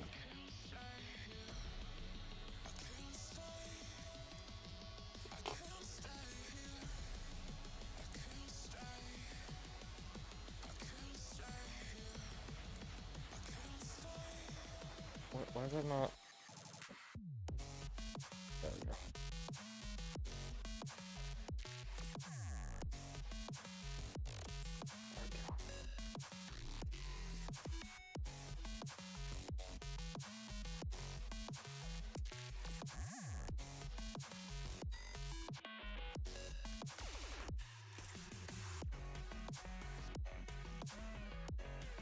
Oh, did I pinch that?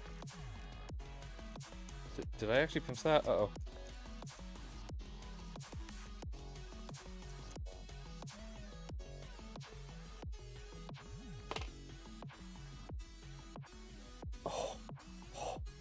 Oh, man. Okay, that was close. I almost, like, crimped that with a with a capacitor. Oh, man, that would be bad.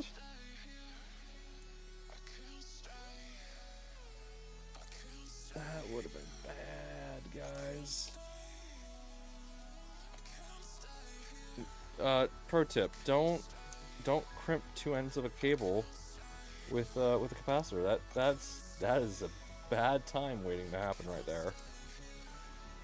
Okay, I can go ahead and now just tuck that, which will work just fine. Okay.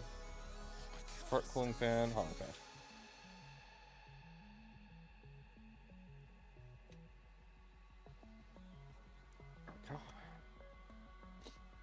I would just kind of fold that over like that.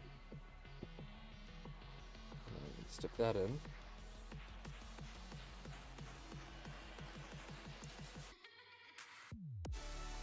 And that should hold it in place well enough.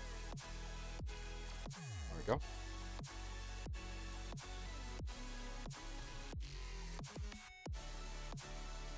Oh, how did you go about fixing that? I just removed the fan screws. You can remove one of the washers from the other stack, and that fixes it. That should fix it plenty enough. Okay, those both need to go. Oh, poop. I didn't route the cable there. I'm so glad I have so many spares of these.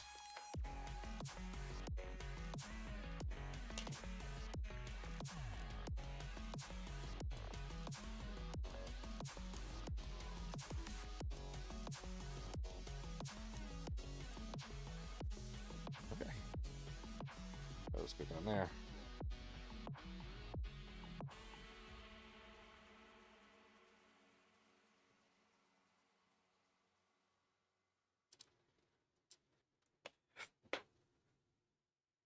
Well, I caught the bit. I didn't catch the standoff. I didn't realize the standoff fell. Research where you're going. A t-shirt where it's snowing. A preacher not quite knowing what he's saying. What he's saying. I don't wanna be around when you lose control. I don't wanna be around when you lose control. I don't wanna be around when you lose control. When you lose control, it's so hard to hold. All this weight up on my shoulders. I hate to say I told you so.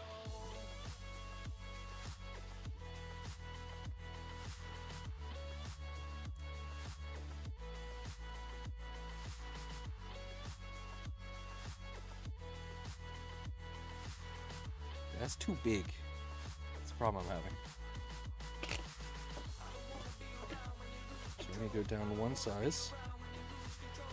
Right? No. What? Ow. That was one size.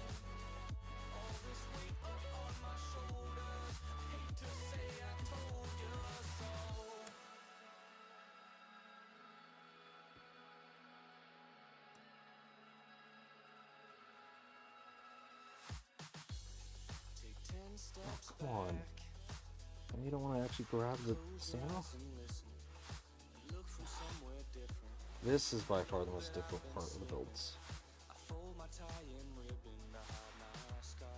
Nobody enjoys wiring the hot end assembly. Nobody.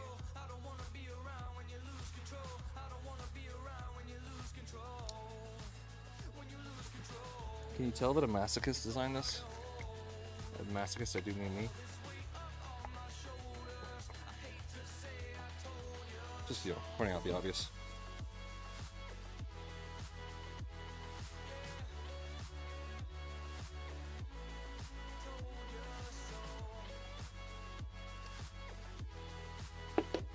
Oh.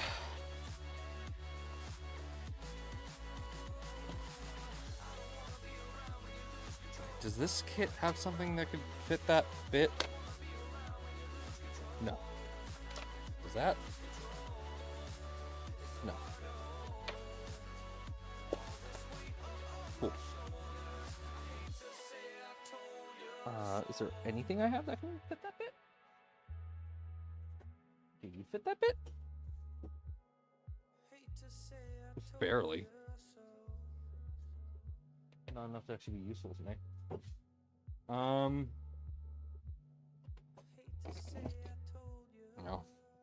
You won't fit. Okay. I mean, this fits, but it's not threading, because it does not like what we're doing. Like, at all. So, let's bring that hot end fan up again.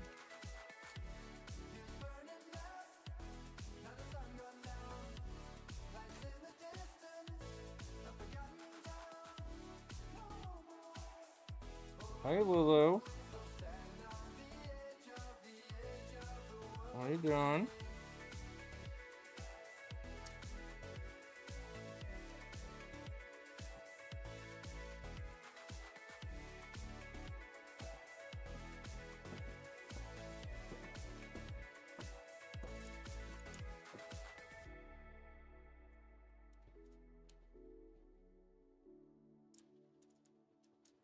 It's not going in.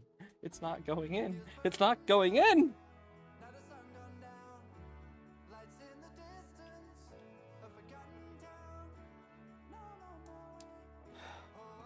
And this is just getting worse, man. I hate this alpha kit so much. Oh, man. Yeah, my friend Corey was absolutely right to name this thing Your Problem. Because it is my problem now.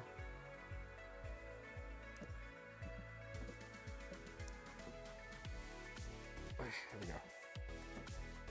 I had one of the cables was behind everything, which meant I couldn't actually get things down. That was the problem. Oh wait, but where's that cable now? Oh, it's right there. Okay.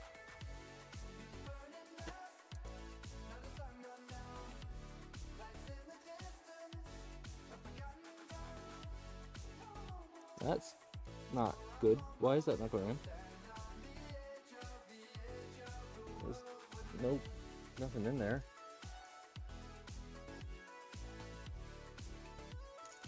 No! Ah.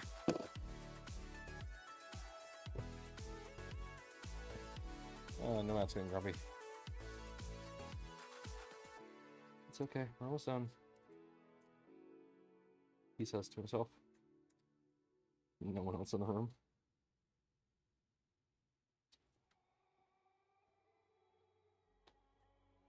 Okay. Okay.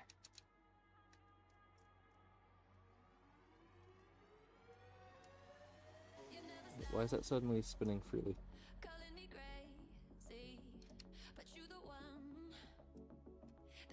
I don't understand.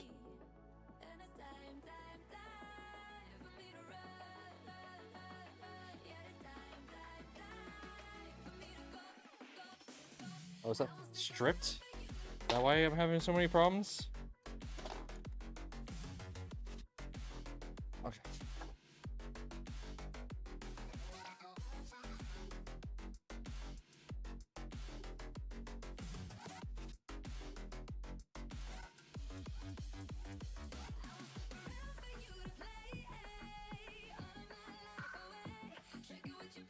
haven't broken any traces yet, so that's good. But it's not threading, because that is now stripped.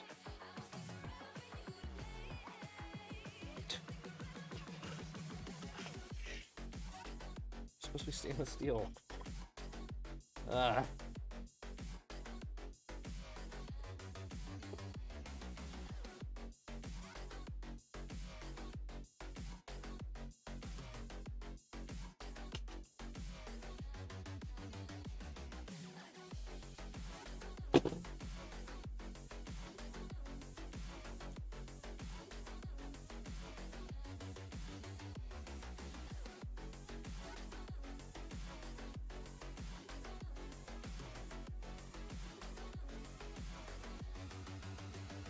This is not threading.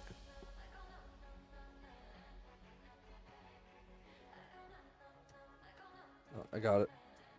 Yeah, I got it. That was cursed. There we go. That's in.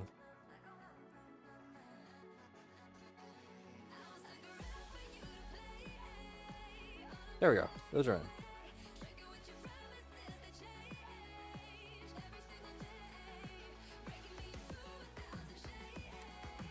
And I have to undo it. Fuck. Oh, man. Nomad's favorite part of building positrons, ladies and gentlemen. Okay, there we go. That is now safely tucked away. So we can tighten that down. Okay, all resistors are in place and are not broken. Cool. Look at that. We did it. There we go. Put that in.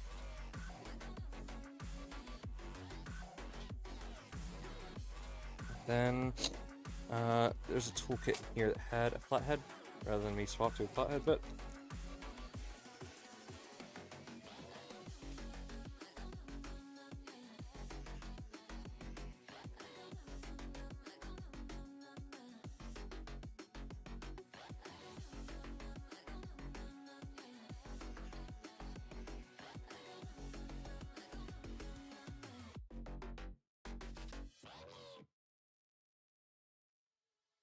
Come on.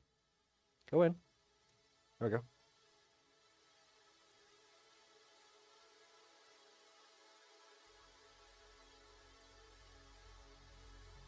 Hey, Callie.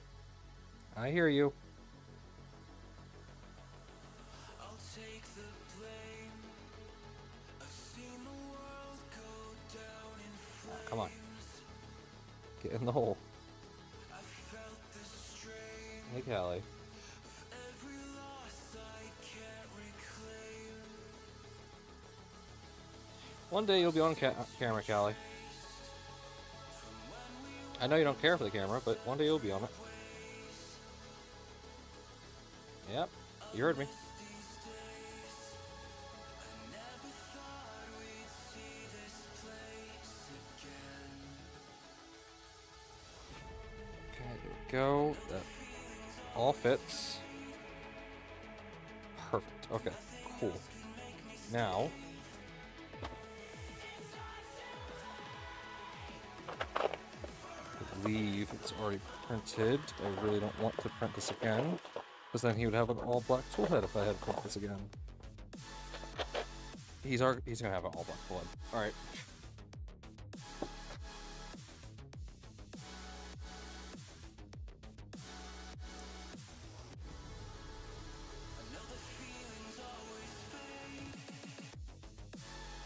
Oh, this is the older design that needs a cut. No, it's not. Okay.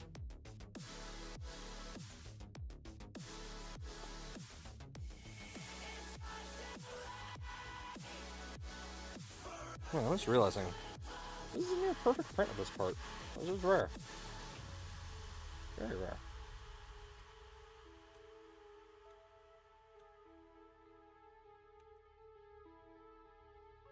Okay, so I'm gonna put a drop of glue there to hold those cables in place.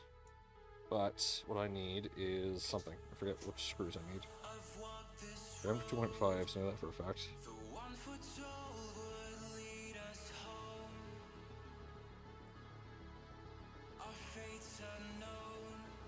M2.5 by 6 BHCS.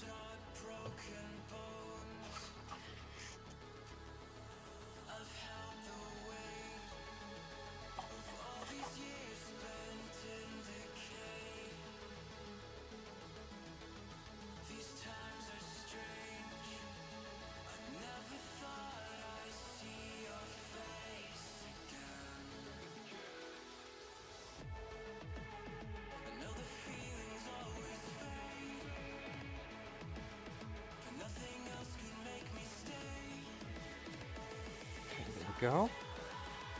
Alright, that's good. That's good. Sweet. Alright. Okay.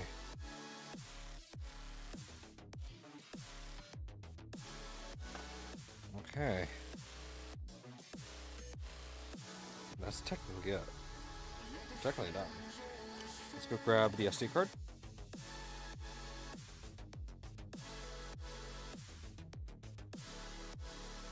And let's go ahead and flash another image.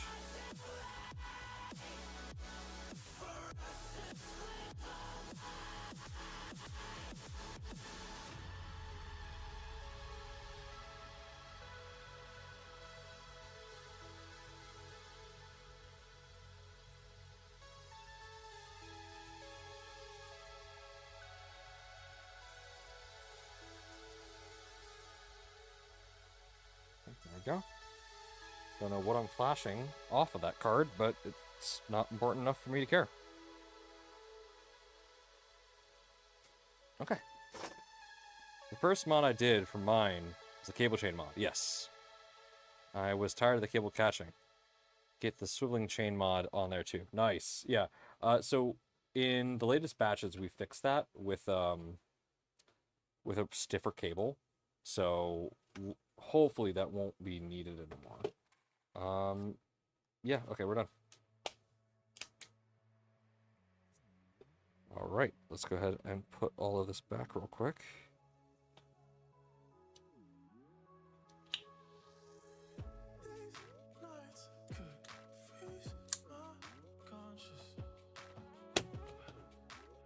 Go. Pull this up. So this is our power cable, which Lulu, I think you're sitting on. She was.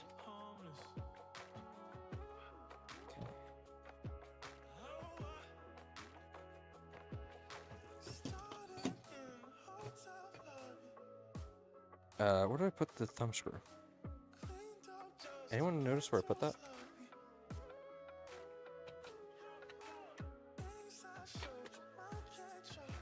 It is in here somewhere. Okay. Well, we gotta find that.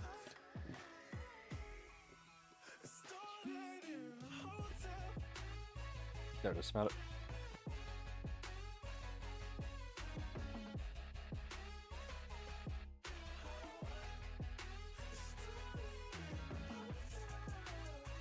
Okay. And yes, glass bed.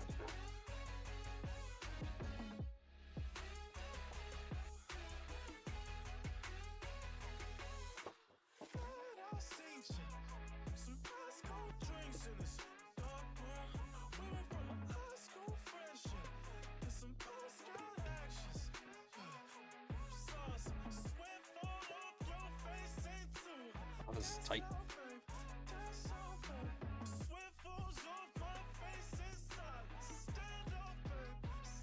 I prefer this to be tight than to be loose.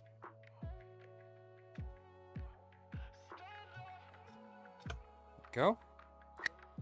Perfect. Get this installed. I also need a Bowden tube. I don't know if I have a Bowden tube with the correct length, but I can make one. Got the parts to do it.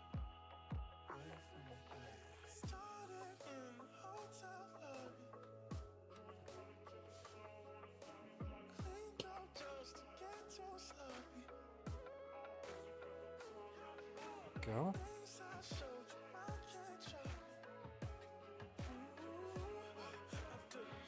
Okay. Yes. You're not the cable that you come with, but you will work for what I need you for. Okay, now I need bowden tube.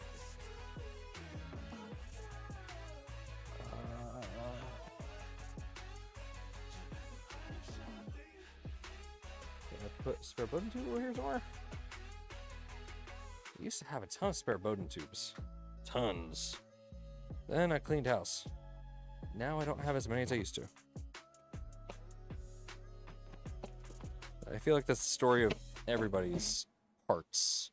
You used to have a ton of things, then you cleaned house, and then you don't have all the parts you used to have.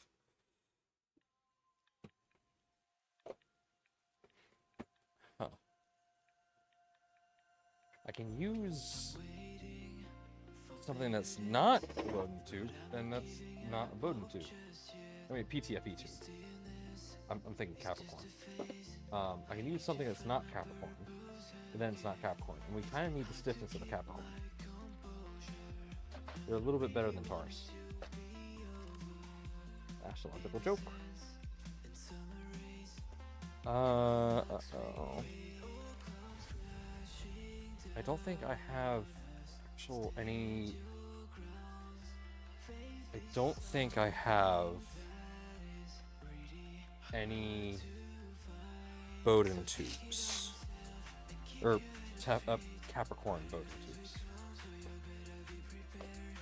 At least I can't see or find any. Okay.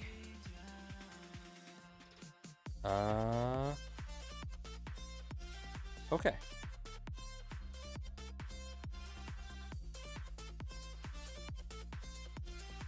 Oh, I forgot this. Oop, I almost forgot the entire piece. I totally blew past it.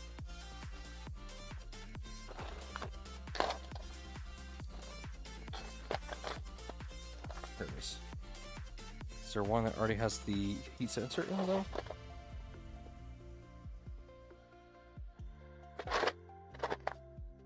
There's like 1,000 of the same parts in here? No. Okay. Okay. This is... Ooh, shit.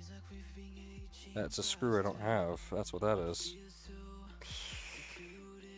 Ooh.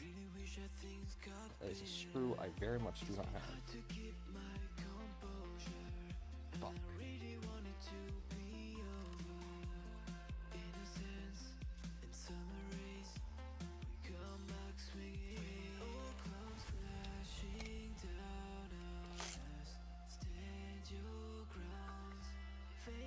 Screw I don't have, and set.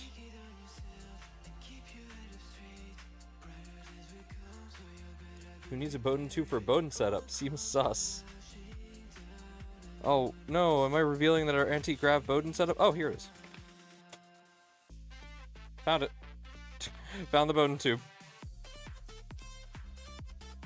Don't you love when it's that easy? Oh, no, those are M3s, but those are gonna haunt me, aren't they? Fucking M2.5 by 25s. Yeah, those are gonna haunt me. Like, oh, we were here the whole time, asshole. You just had to look a little bit harder. Just look to the right a little bit more than what you did.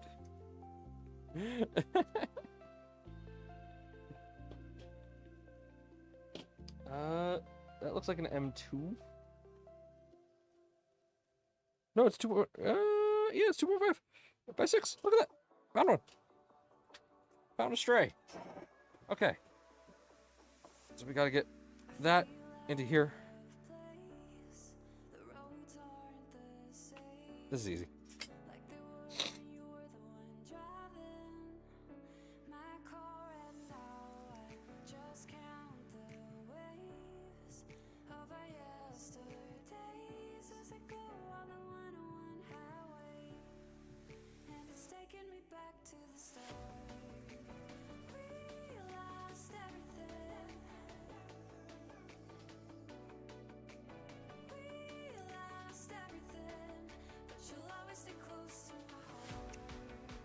Go.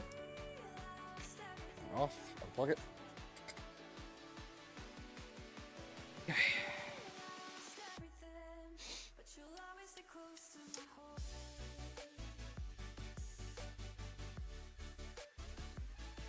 Where's the tool? Just have the tool. Where's the tool? Where did I put the tool? Did you see where I put the tool? I don't see where I put the tool. Put the tool. Put the tool. I literally just had the LDO tool. Just a second ago. Where the hell did I put that? Here it is. Got it. Got it. Guys, I found it. Alright, does that have... Yeah, that has the clip in it. Okay, so I'm gonna flip that around. And pull that out.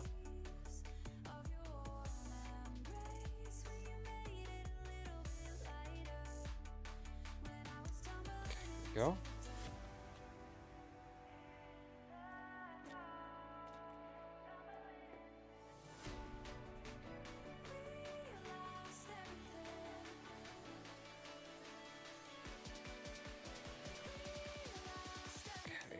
So this is a little bit of a trick to it.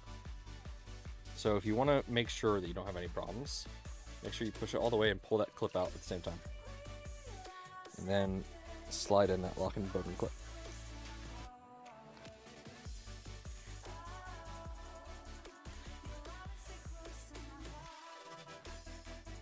Because you really, for Positron, you want that pressed up. There we go. Yeah, printer. That's constant with my streams. It's constant like, hey, wait, where did I put that? Oh, hey, wait, where did that go? Oh, geez. Hey guys, have you seen that? Ah, constant. That is like the de facto thing with my streams now. It's just like, oh, if Nomad knows where his stuff is, then something is wrong. The universe is only at peace when Nomad does not know where his shit is. Okay, so I gotta just kind of work that out a little bit. Okay. And that peels around, comes in. A well-placed zip tie right here should do well enough to keep it from drooping. And here's another thing. If you find that this is drooping a bit too much, after you zip tie it, raise your extruder. That's one thing that we figured out started happening. Our extruder originally was a lot higher up, so we actually held up the tube more.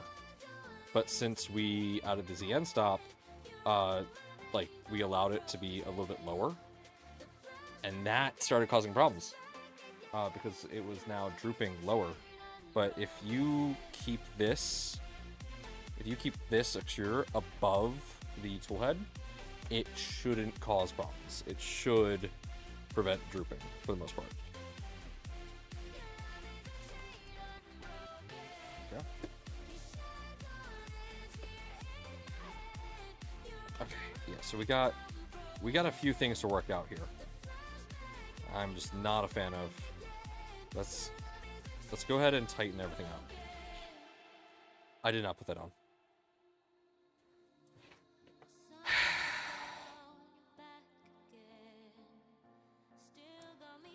Thing that just clips on. ADD out the wazoo. Was doing something with intent and purpose and then completely forgot about the intent and purpose that they were doing. There we go. That helps support things. Okay.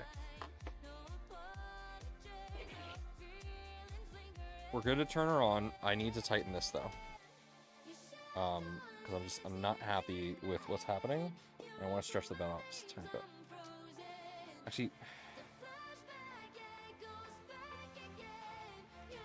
what is going on? I think this is just a bad belt or something. I don't know. Let's just run it through some G-code.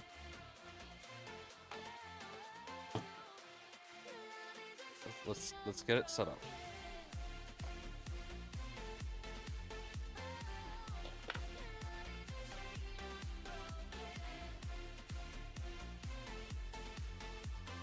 Is that not plugged in? Oh no, it completely came undone. Wait, no, what? Hold on. No, that's plugged in. Why is it not working?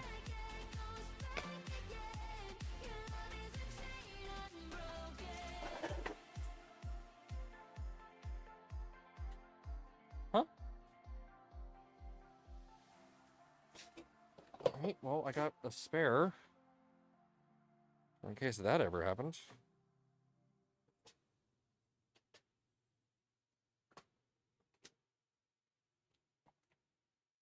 Oh, that's not plugged in all the way. There's our problem.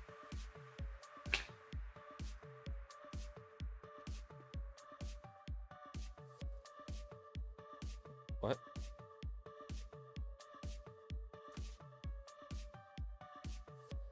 What?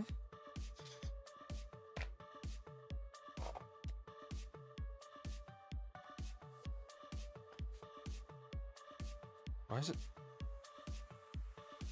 It's still not powering on.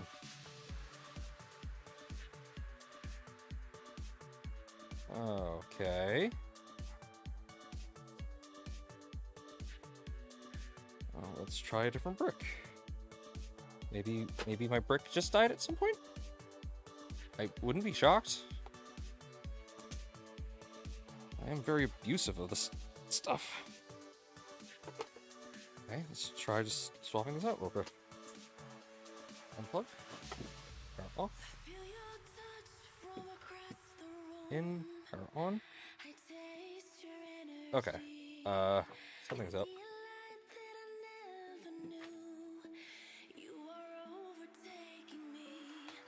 Why is that not working? What did I forget? Or is something else wrong? Did I trip this? No, because if I tripped that, that would have been dead.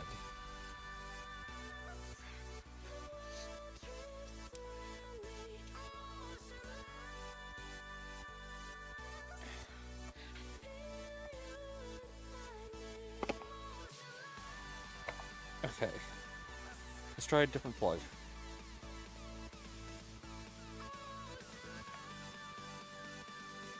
No.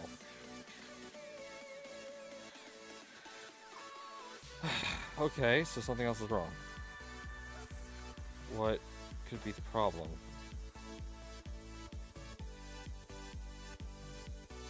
Okay, let's test the power supply. Make sure the power supply is not bad.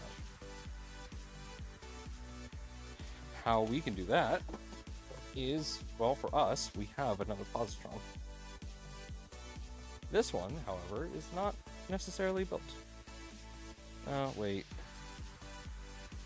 No, I should probably grab one that is built. I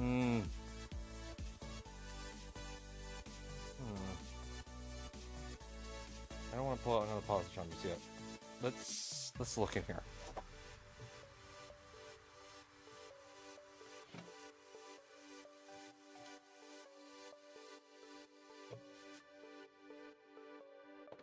Could have become disconnected from the board? I'm hoping not. So there's an LED that's supposed to light on here that is independent of the control board. So that indicates just raw power. That's not turning on, which tells me that something's off. I don't know what. It's entirely possible I forgot to plug shit in. I would not put it past me. That would just really suck if it was that, because then I feel like a dunce, and then I'm gonna have to check other things.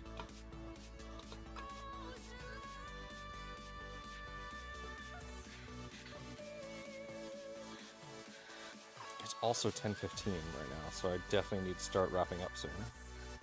I definitely want this to turn on before I call it, because again, I'm hoping to ship this out either Thursday or this weekend. And if I can't, I gotta let my friend know that as soon as possible.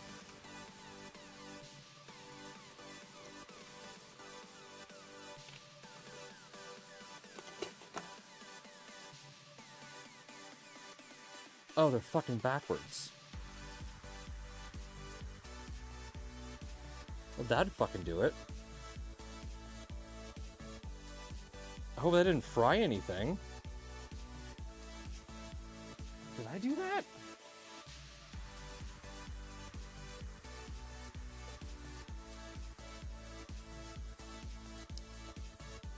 Please tell me there's some form of, like, voltage protection that protected this goddamn circuit.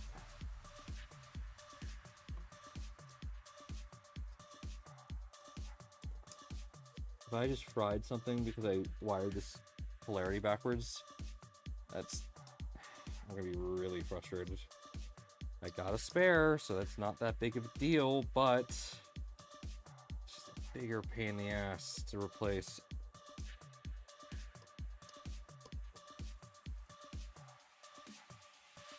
How did I manage that? I'm fucking dunce. Nothing's turning on. Might be current protection on the power brick. Let's not freak out just yet.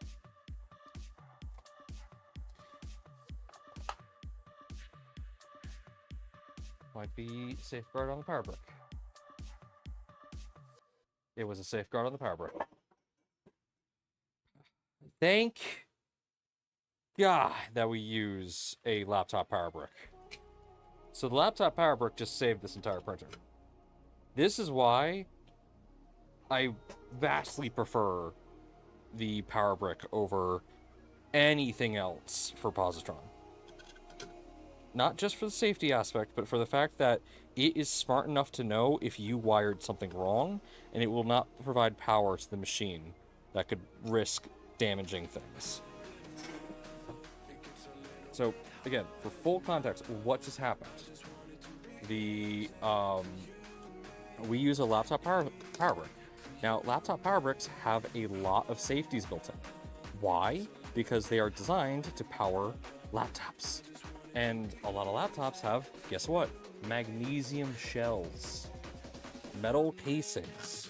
So, what does that mean? Well, it means you have to be really fucking careful about how your laptop power supply provides power to anything that you're doing. Because if at any point in time your brick has a short and it puts electricity through the actual board, yeah, you probably just fucked over like whoever's using that. So the power brick has just a ton of safety features. It's a built-in GFI. It's an auto switching power supply, so it automatically switches between the voltages that you need. And it does all this shit. And it just works. And they are super cheap and super easy to replace since they're external. Okay, we gotta get the bed in before we can actually boot this. But just for confirmation that the screen works, so that's good. In, on. Okay. Let's see.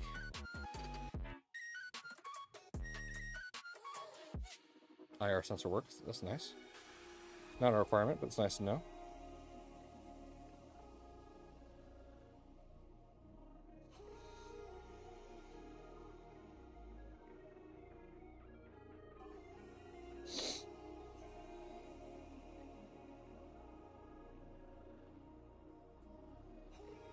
Oh, there we go.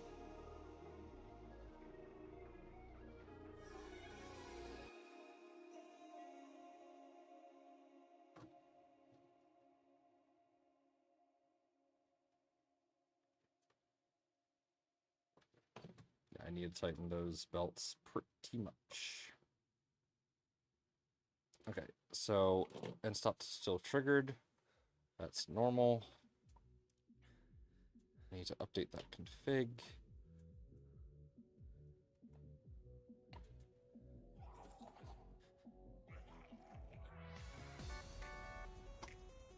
So apparently I got a flat part of a cable somewhere. That's weird. Okay, hopefully that helps. Okay. Okay, let's see here. More limits. Nope, that's not it.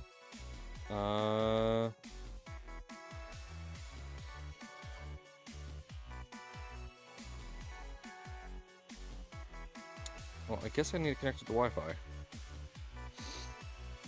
Good thing that my camera blocks you from seeing what I'm typing in.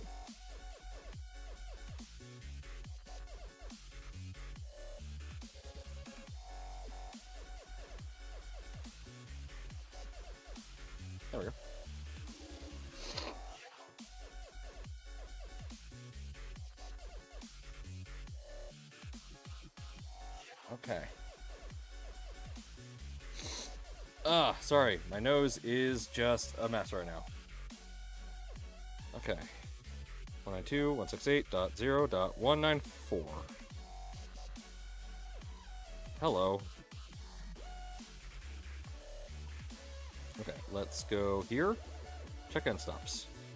Alright, Z triggered. Z open. Okay, so that's just inverted in the config. That's fine. Oh, because I wired it up wrong. That's why.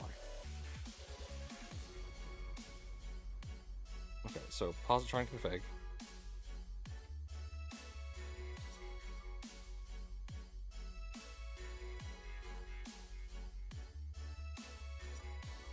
Let's go in here.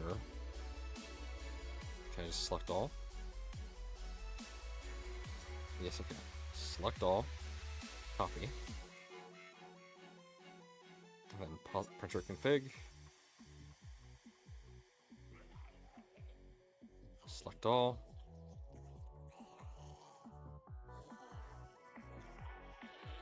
Delete. Paste. Now we gotta find our Z and stop. Where is it?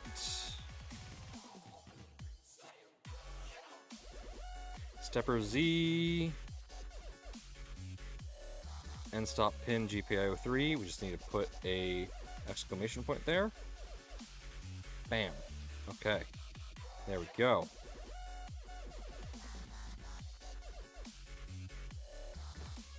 Save. Close that. Then we go back in. We get Positron macros. Select all. Copy. What is... Something's attempting to do something.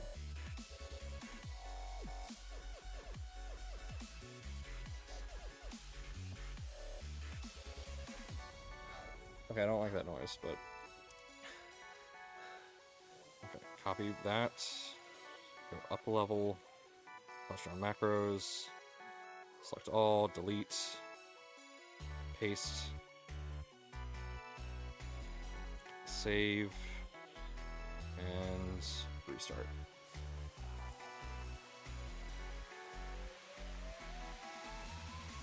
Okay.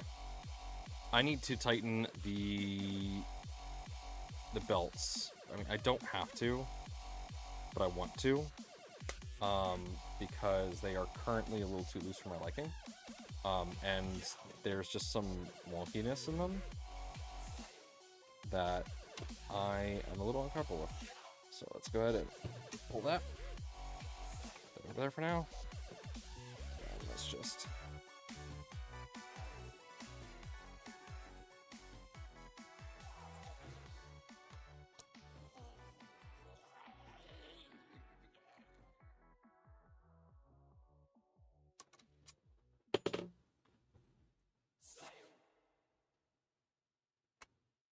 Okay. That gives us just enough room. There. We can tighten everything up.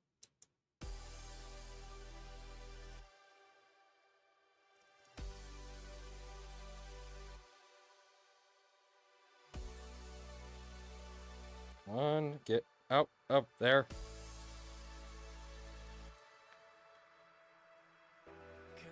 Come on, get up. Perfect.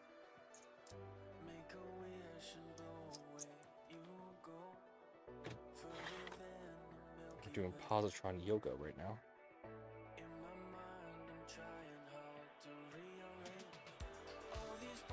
Okay, just want to be a little bit tighter. Normally, you actually want your belts to be fairly loose, but there's a slight problem with these belts. Like, there's like stiff points in the belt, and I don't understand why. So, I'm hoping getting this nice and taut will get rid of those problem points to some degree. It may not, but, you know, that's just what I'm hoping for.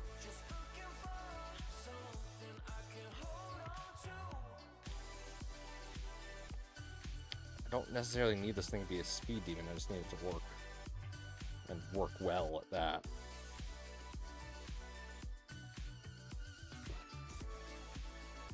Okay, I feel good about that. Okay, that's pretty good.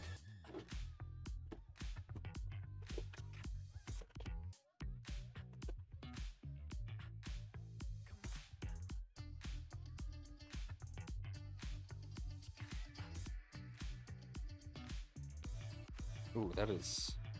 I've got an angel on my side and a devil on the other side. I'm trying hard but go nowhere, like taking flight without no air. Yeah, I don't know. I'm just gonna have to, we're just gonna have to run it in. We're just gonna have to, like, really wear it out.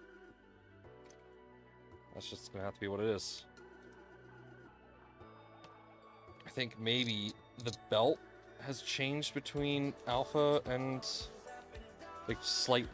Maybe the thickness has changed a bit. Maybe this belt is a little too thick or something. I don't know. I do not know, but I will find out.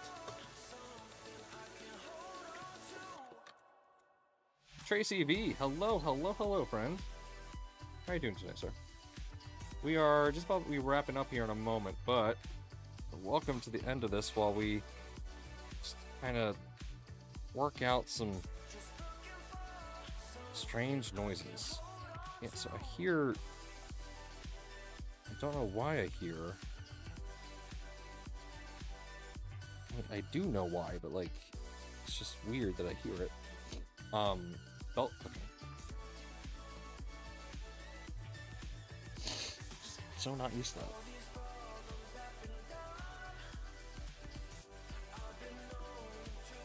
Okay. I just need a quick video of this running, and then I can send it off to my friend, Corey, and then be like, hey, she's alive. We're gonna get her printing on Wednesday. And then we can do our calibration flower print. And that'll be really nice looking. Can you tell us about the PCB heated bed?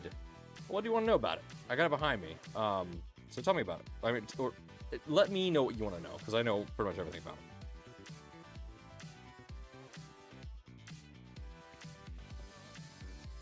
it. It's like $50. It can get up to 110 Celsius. It's good. Now, why would you choose that over the glass bed? Okay, so the glass bed, we have a max safety rating temperature of 80 Celsius. So the glass bed can only get up to 80 C. It can go higher, but you risk damaging the ITO coating on the back. PCB bed will get up to 110, and it'll be able to maintain that. So in a chamber, you can actually print ABS ASA. That's the biggest reason why you'd want the PCB bed. If you want to print ABS ASA, you get the PCB bed. Otherwise, printing PLA and PTG, you can print PTG on this as long as you have something that's a releasing agent. It'll print fine. If you don't use a releasing agent, PTG is going to be stuck to this pretty well, but it'll come off eventually. You just have to really work it. If you mostly print PLA, you don't need it. This works fine. You don't need PEI for PLA. It's a nice thing to have the PEI, but you really don't need it. If you get really good at just leveling this as a whole on your own, you may not need it at all. You might be totally fine. Okay.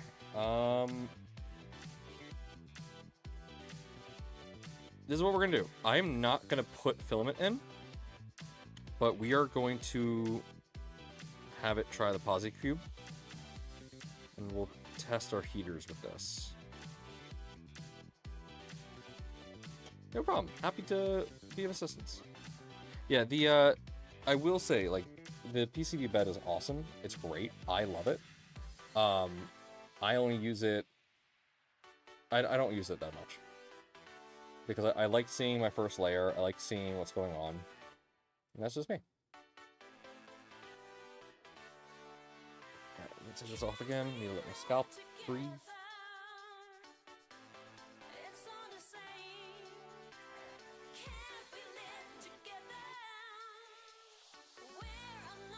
Oh, do I not have? I do not have a little silicone pad there, so I'm gonna have to get a silicone pad.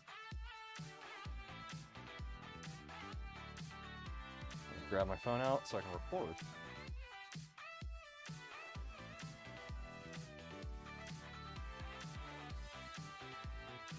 Clipper shut down. Verify heater bed. Oh, did I grab a bad bed? I grabbed a bad bed. Oops. You were bad. I forgot about that. I just grabbed a random bed that I had laying around.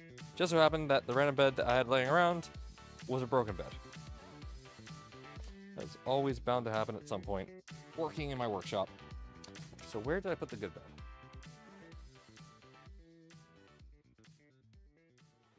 Where's the known good bed that came out of that box? I have it around here somewhere. I have a good bed that I could pop on there, but it's not like the bed that goes with this kit, which is why I don't want to put it on there.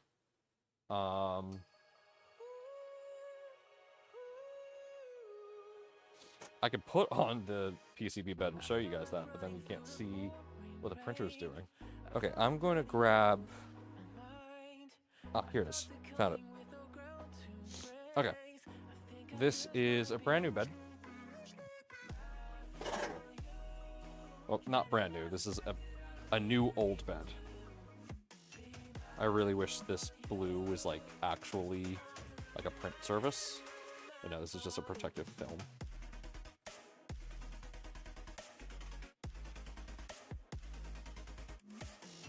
Specifically to protect the ITO coating. This has been on for so long that it's a little bit difficult to peel. There we go.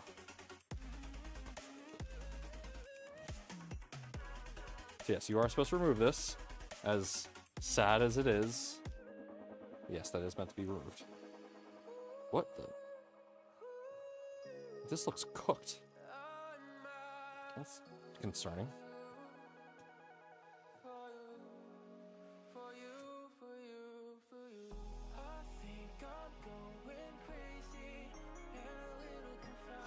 I'll give him one of my glass beds if I have to, but yeah.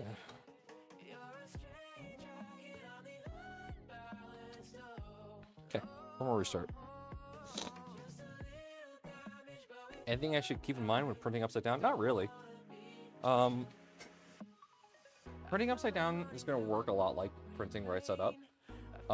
You want to tune your fan a lot. Actually, speaking of fan, let's set this to... Okay, that is not a 10K fan. So I have to get him a 10K fan. That'll be fine. Okay. Let's do temperature. Let's try PLA.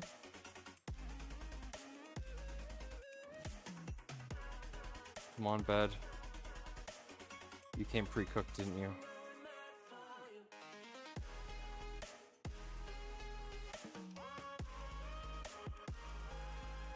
That's not heating up at all. Oh, wait.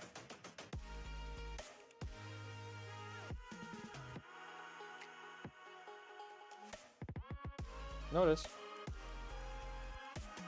Just slowly.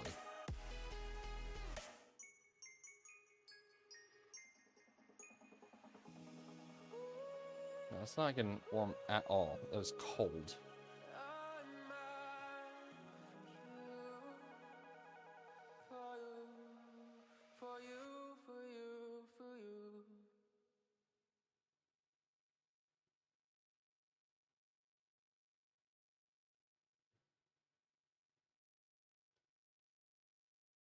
All right, so that is a... Okay. What the fuck?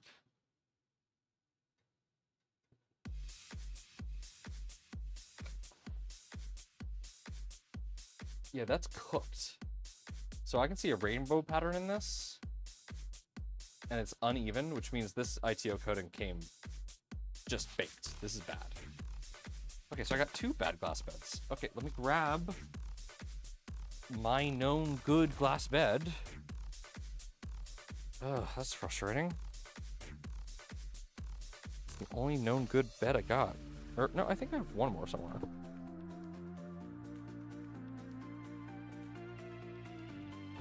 If this doesn't work, then obviously we'll try a PCB bed.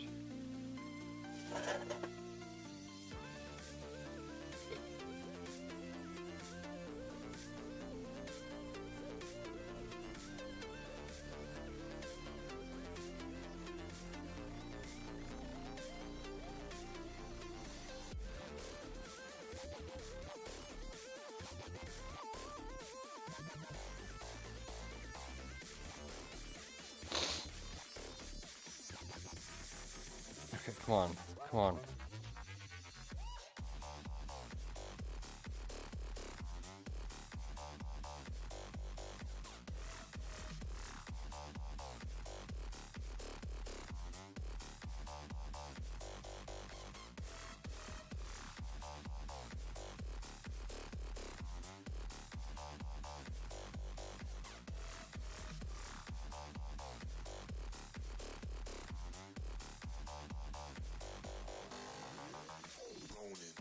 It's heating.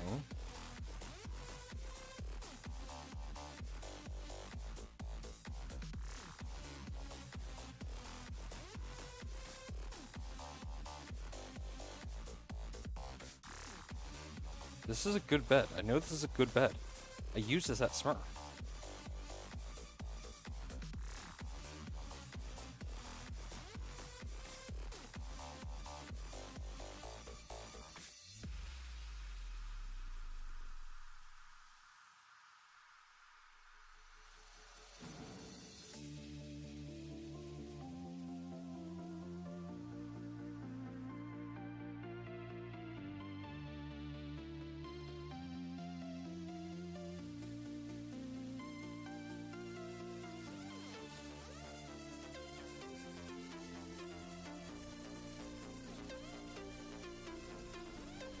Okay. Something else has to be wrong here. No, because this is good. This is a known good bed. So this shouldn't be having problems. Why is this having problems?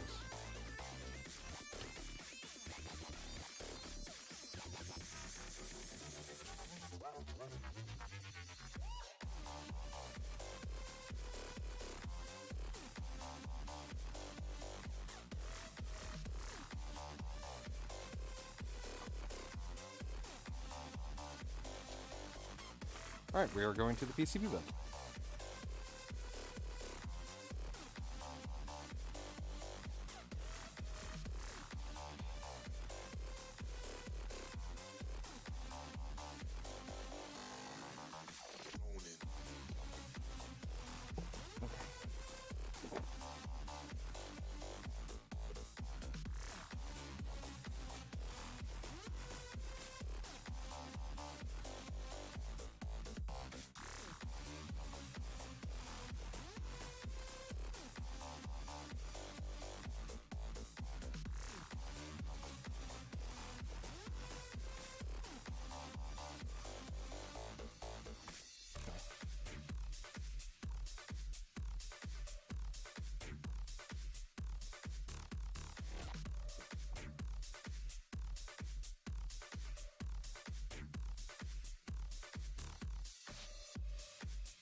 What's making that noise?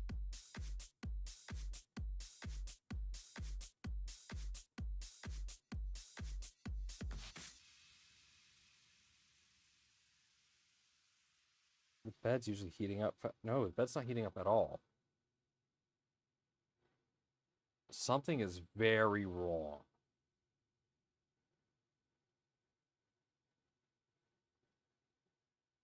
Something is very wrong.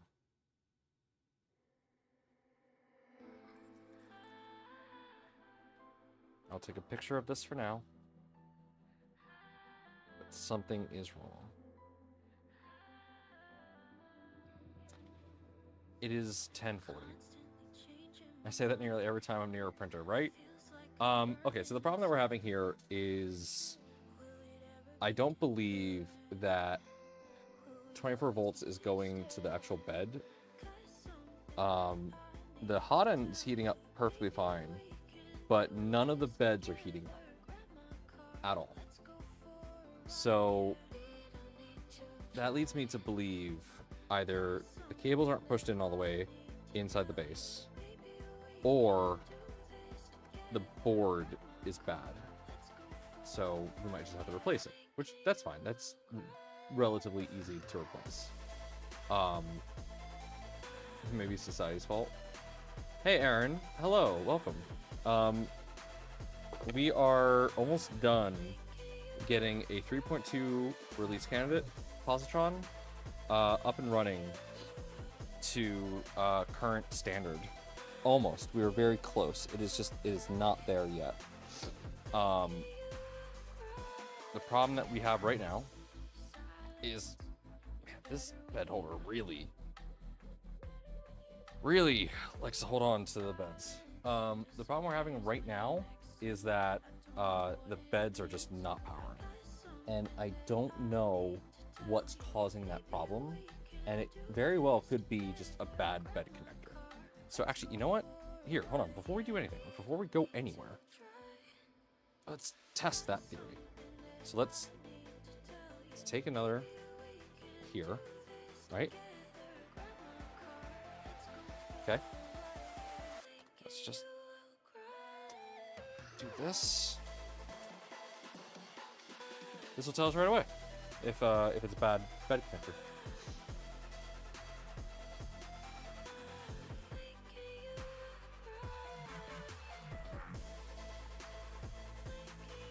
What's that noise?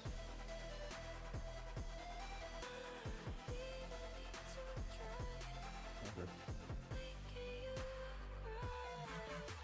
Yeah, I'm gonna check the cable. I want to see if it's this connector, because that's something I can test right now.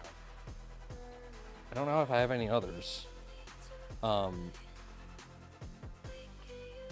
we'll see if this works.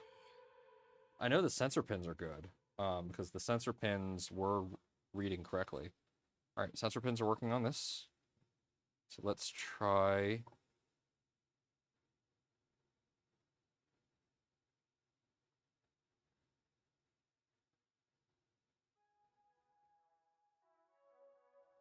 No. Yeah, time for a multimeter, but I don't want to pull out multimeters yet. Not yet. I need to go to bed, but let's just open her up real quick. Man, after tensioning the cables, these definitely are moving a lot nicer, which is good because that actually was a major concern of mine.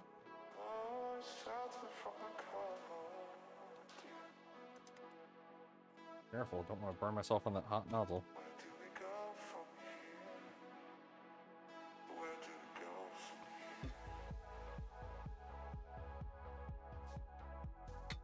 Careful with these beds because they are glass and they're slippering. Slippering, that's a word. Slipping.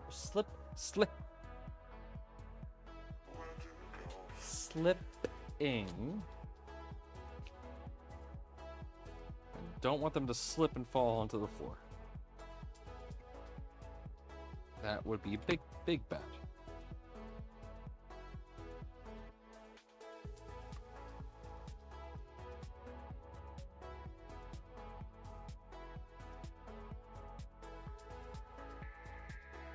Is the bed issue the same on No. This is a release candidate. So this is a Positron Alpha. So this is not anything you'd experience, or problems that we're gonna face on this should already be fixed. Because this was our Alpha kit. So this was before this was publicly released.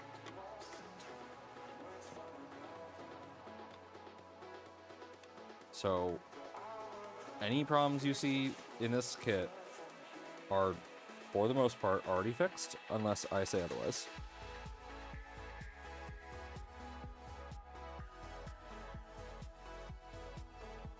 Unless you're talking about the bed is the same. In which case, yes, it is the same ITO bed. But it is... One second. It's the same ITO bed, but it is, what's it called? Yes, it uses the same bed. So 2 of the beds I just used, I know are good. So I know for a fact that the issue is in here. Because 2 of the beds that I used at Sanjay Mortimer. Thinking the issue is that this is not plugged in all the way. That's like, that's what I'm thinking.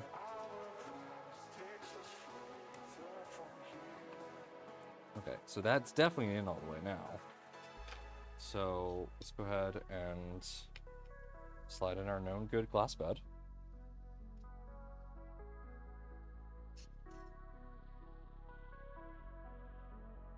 Watch, it's like as simple as there's just no fuse in that spot. No, there's a fuse. Okay, let's see.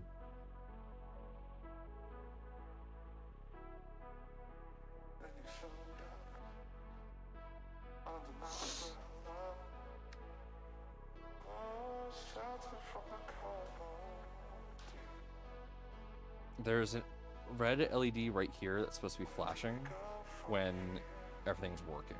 So the fact that that hasn't flashed is what's concerning me right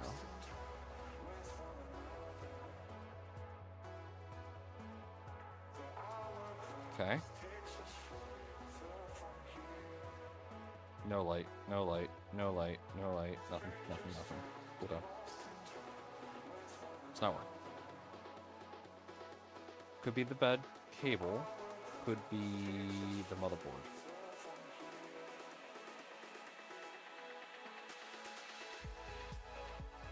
It's 10:48. I shouldn't be troubleshooting this anymore.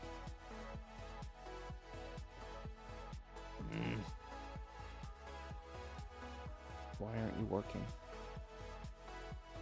Tell me your secrets. Whisper me your sweet nothings.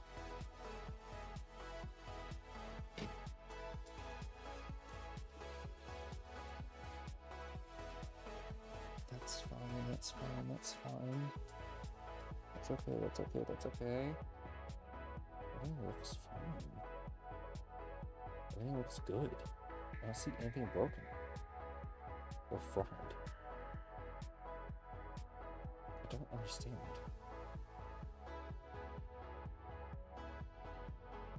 Oh, and I happy went with a cheaty one over bamboo when I need to order a printer. Yeah, I don't know too much about cheaty, so I can't personally recommend them. But I've heard good things. The recent kind of debacle definitely caused some concern in the community, which I believe was very, very appropriate. All things considered, you know, don't ever, if you're gonna ship something, you really should test how it behaves differently on 110 versus 220, and that's not what happened. They definitely didn't do that, and that became a big scary. I am someone that suffered from a house fire, so that's not something I take very lightly. I'm glad they fixed it, but yeah, the way they handled it wasn't the best. Fuck. Okay. Do I even have... What's in here?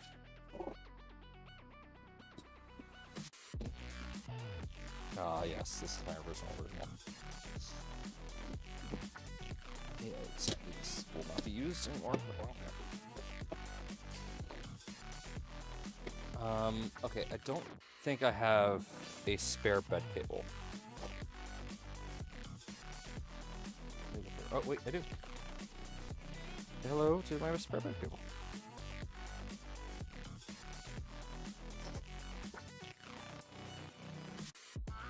Oof, yeah. House fires are nothing to joke about. That's why we are So this is why we like our external power supplies, because we know the external power supplies are safe.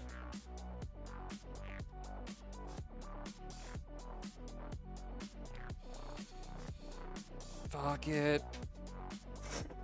I should be going to bed. Should be going to bed. But if this proves that the cable's bad, then hey, I can at least go to bed knowing that the cable's bad. And then we know on Wednesday we can just jump right into getting this printer tuned. But if this doesn't work, then well, there's something else wrong. And thankfully, I do have the parts to fix it, but that means I'm gonna have to dismantle like half of this. And I'm not looking forward to that. Unplug that.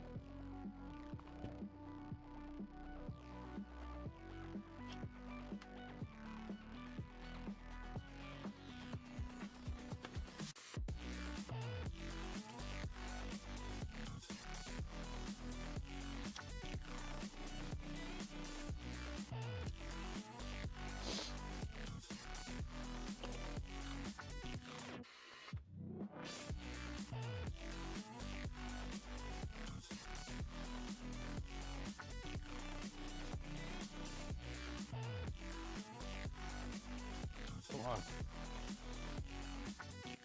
The power supply was no issue. Was the SSR on the chamber? Yeah. Yeah, but I'm just saying, like, there's forks of the Positron that use internal power supplies that are uncaged, and that scares the shit out of me.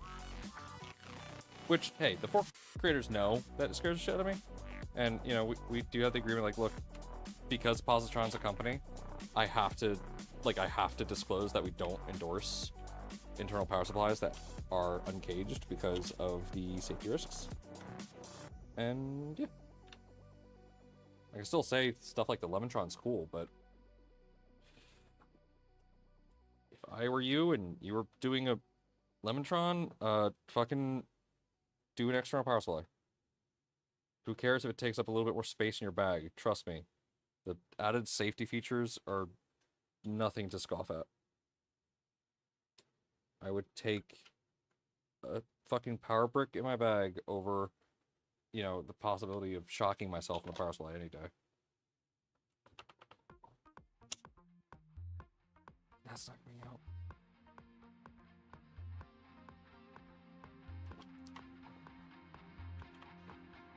And it's not coming out because of the shape of how all this goes together. Fastest way to get that out is to just take off the other panel.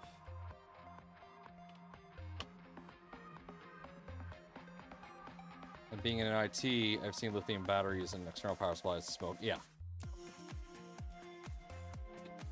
Yeah.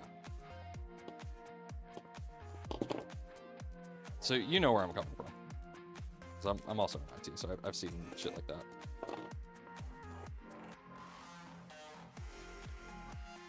Go. Unplug that. Cable looks fine. I don't understand.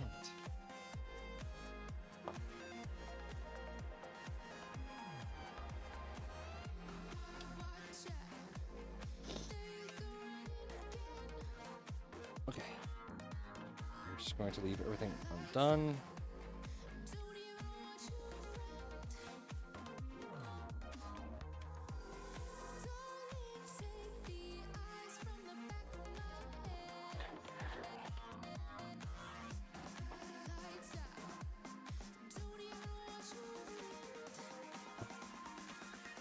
Yeah, I'm not a fan of that, but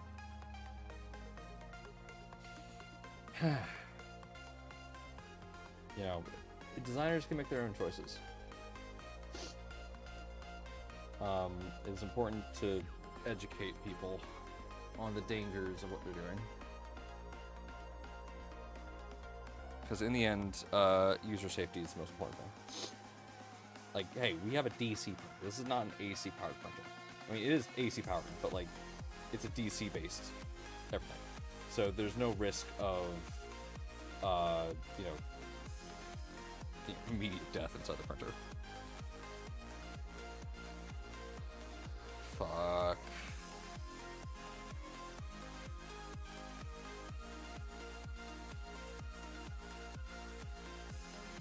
Okay, the bed is bad.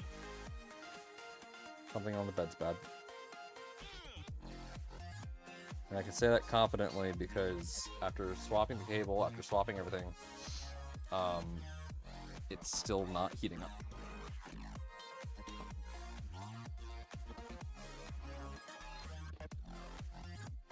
I will get a multimeter, or find my multimeter, and we'll probe the bed pins there to see if it's actually providing 24 volts.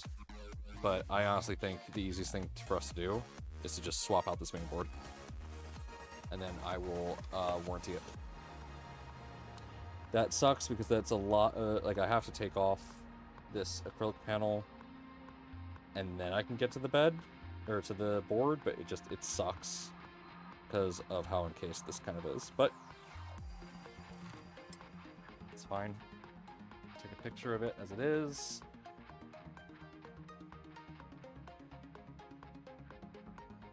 And it is now pretty much 11 o'clock.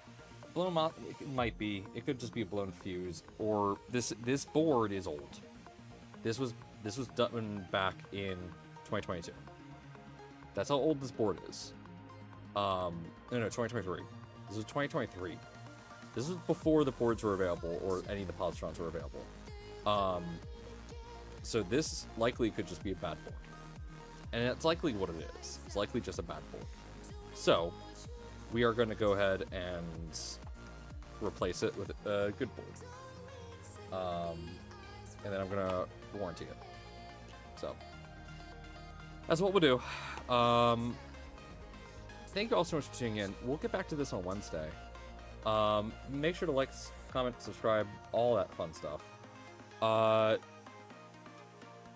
Yeah, that's all I have. I'm tired. We'll get back to this on Wednesday. Hopefully, I'll reach out and ask. I'll ask one of the retailers to send me over a new board, just to get that out of the way. Yeah. All right.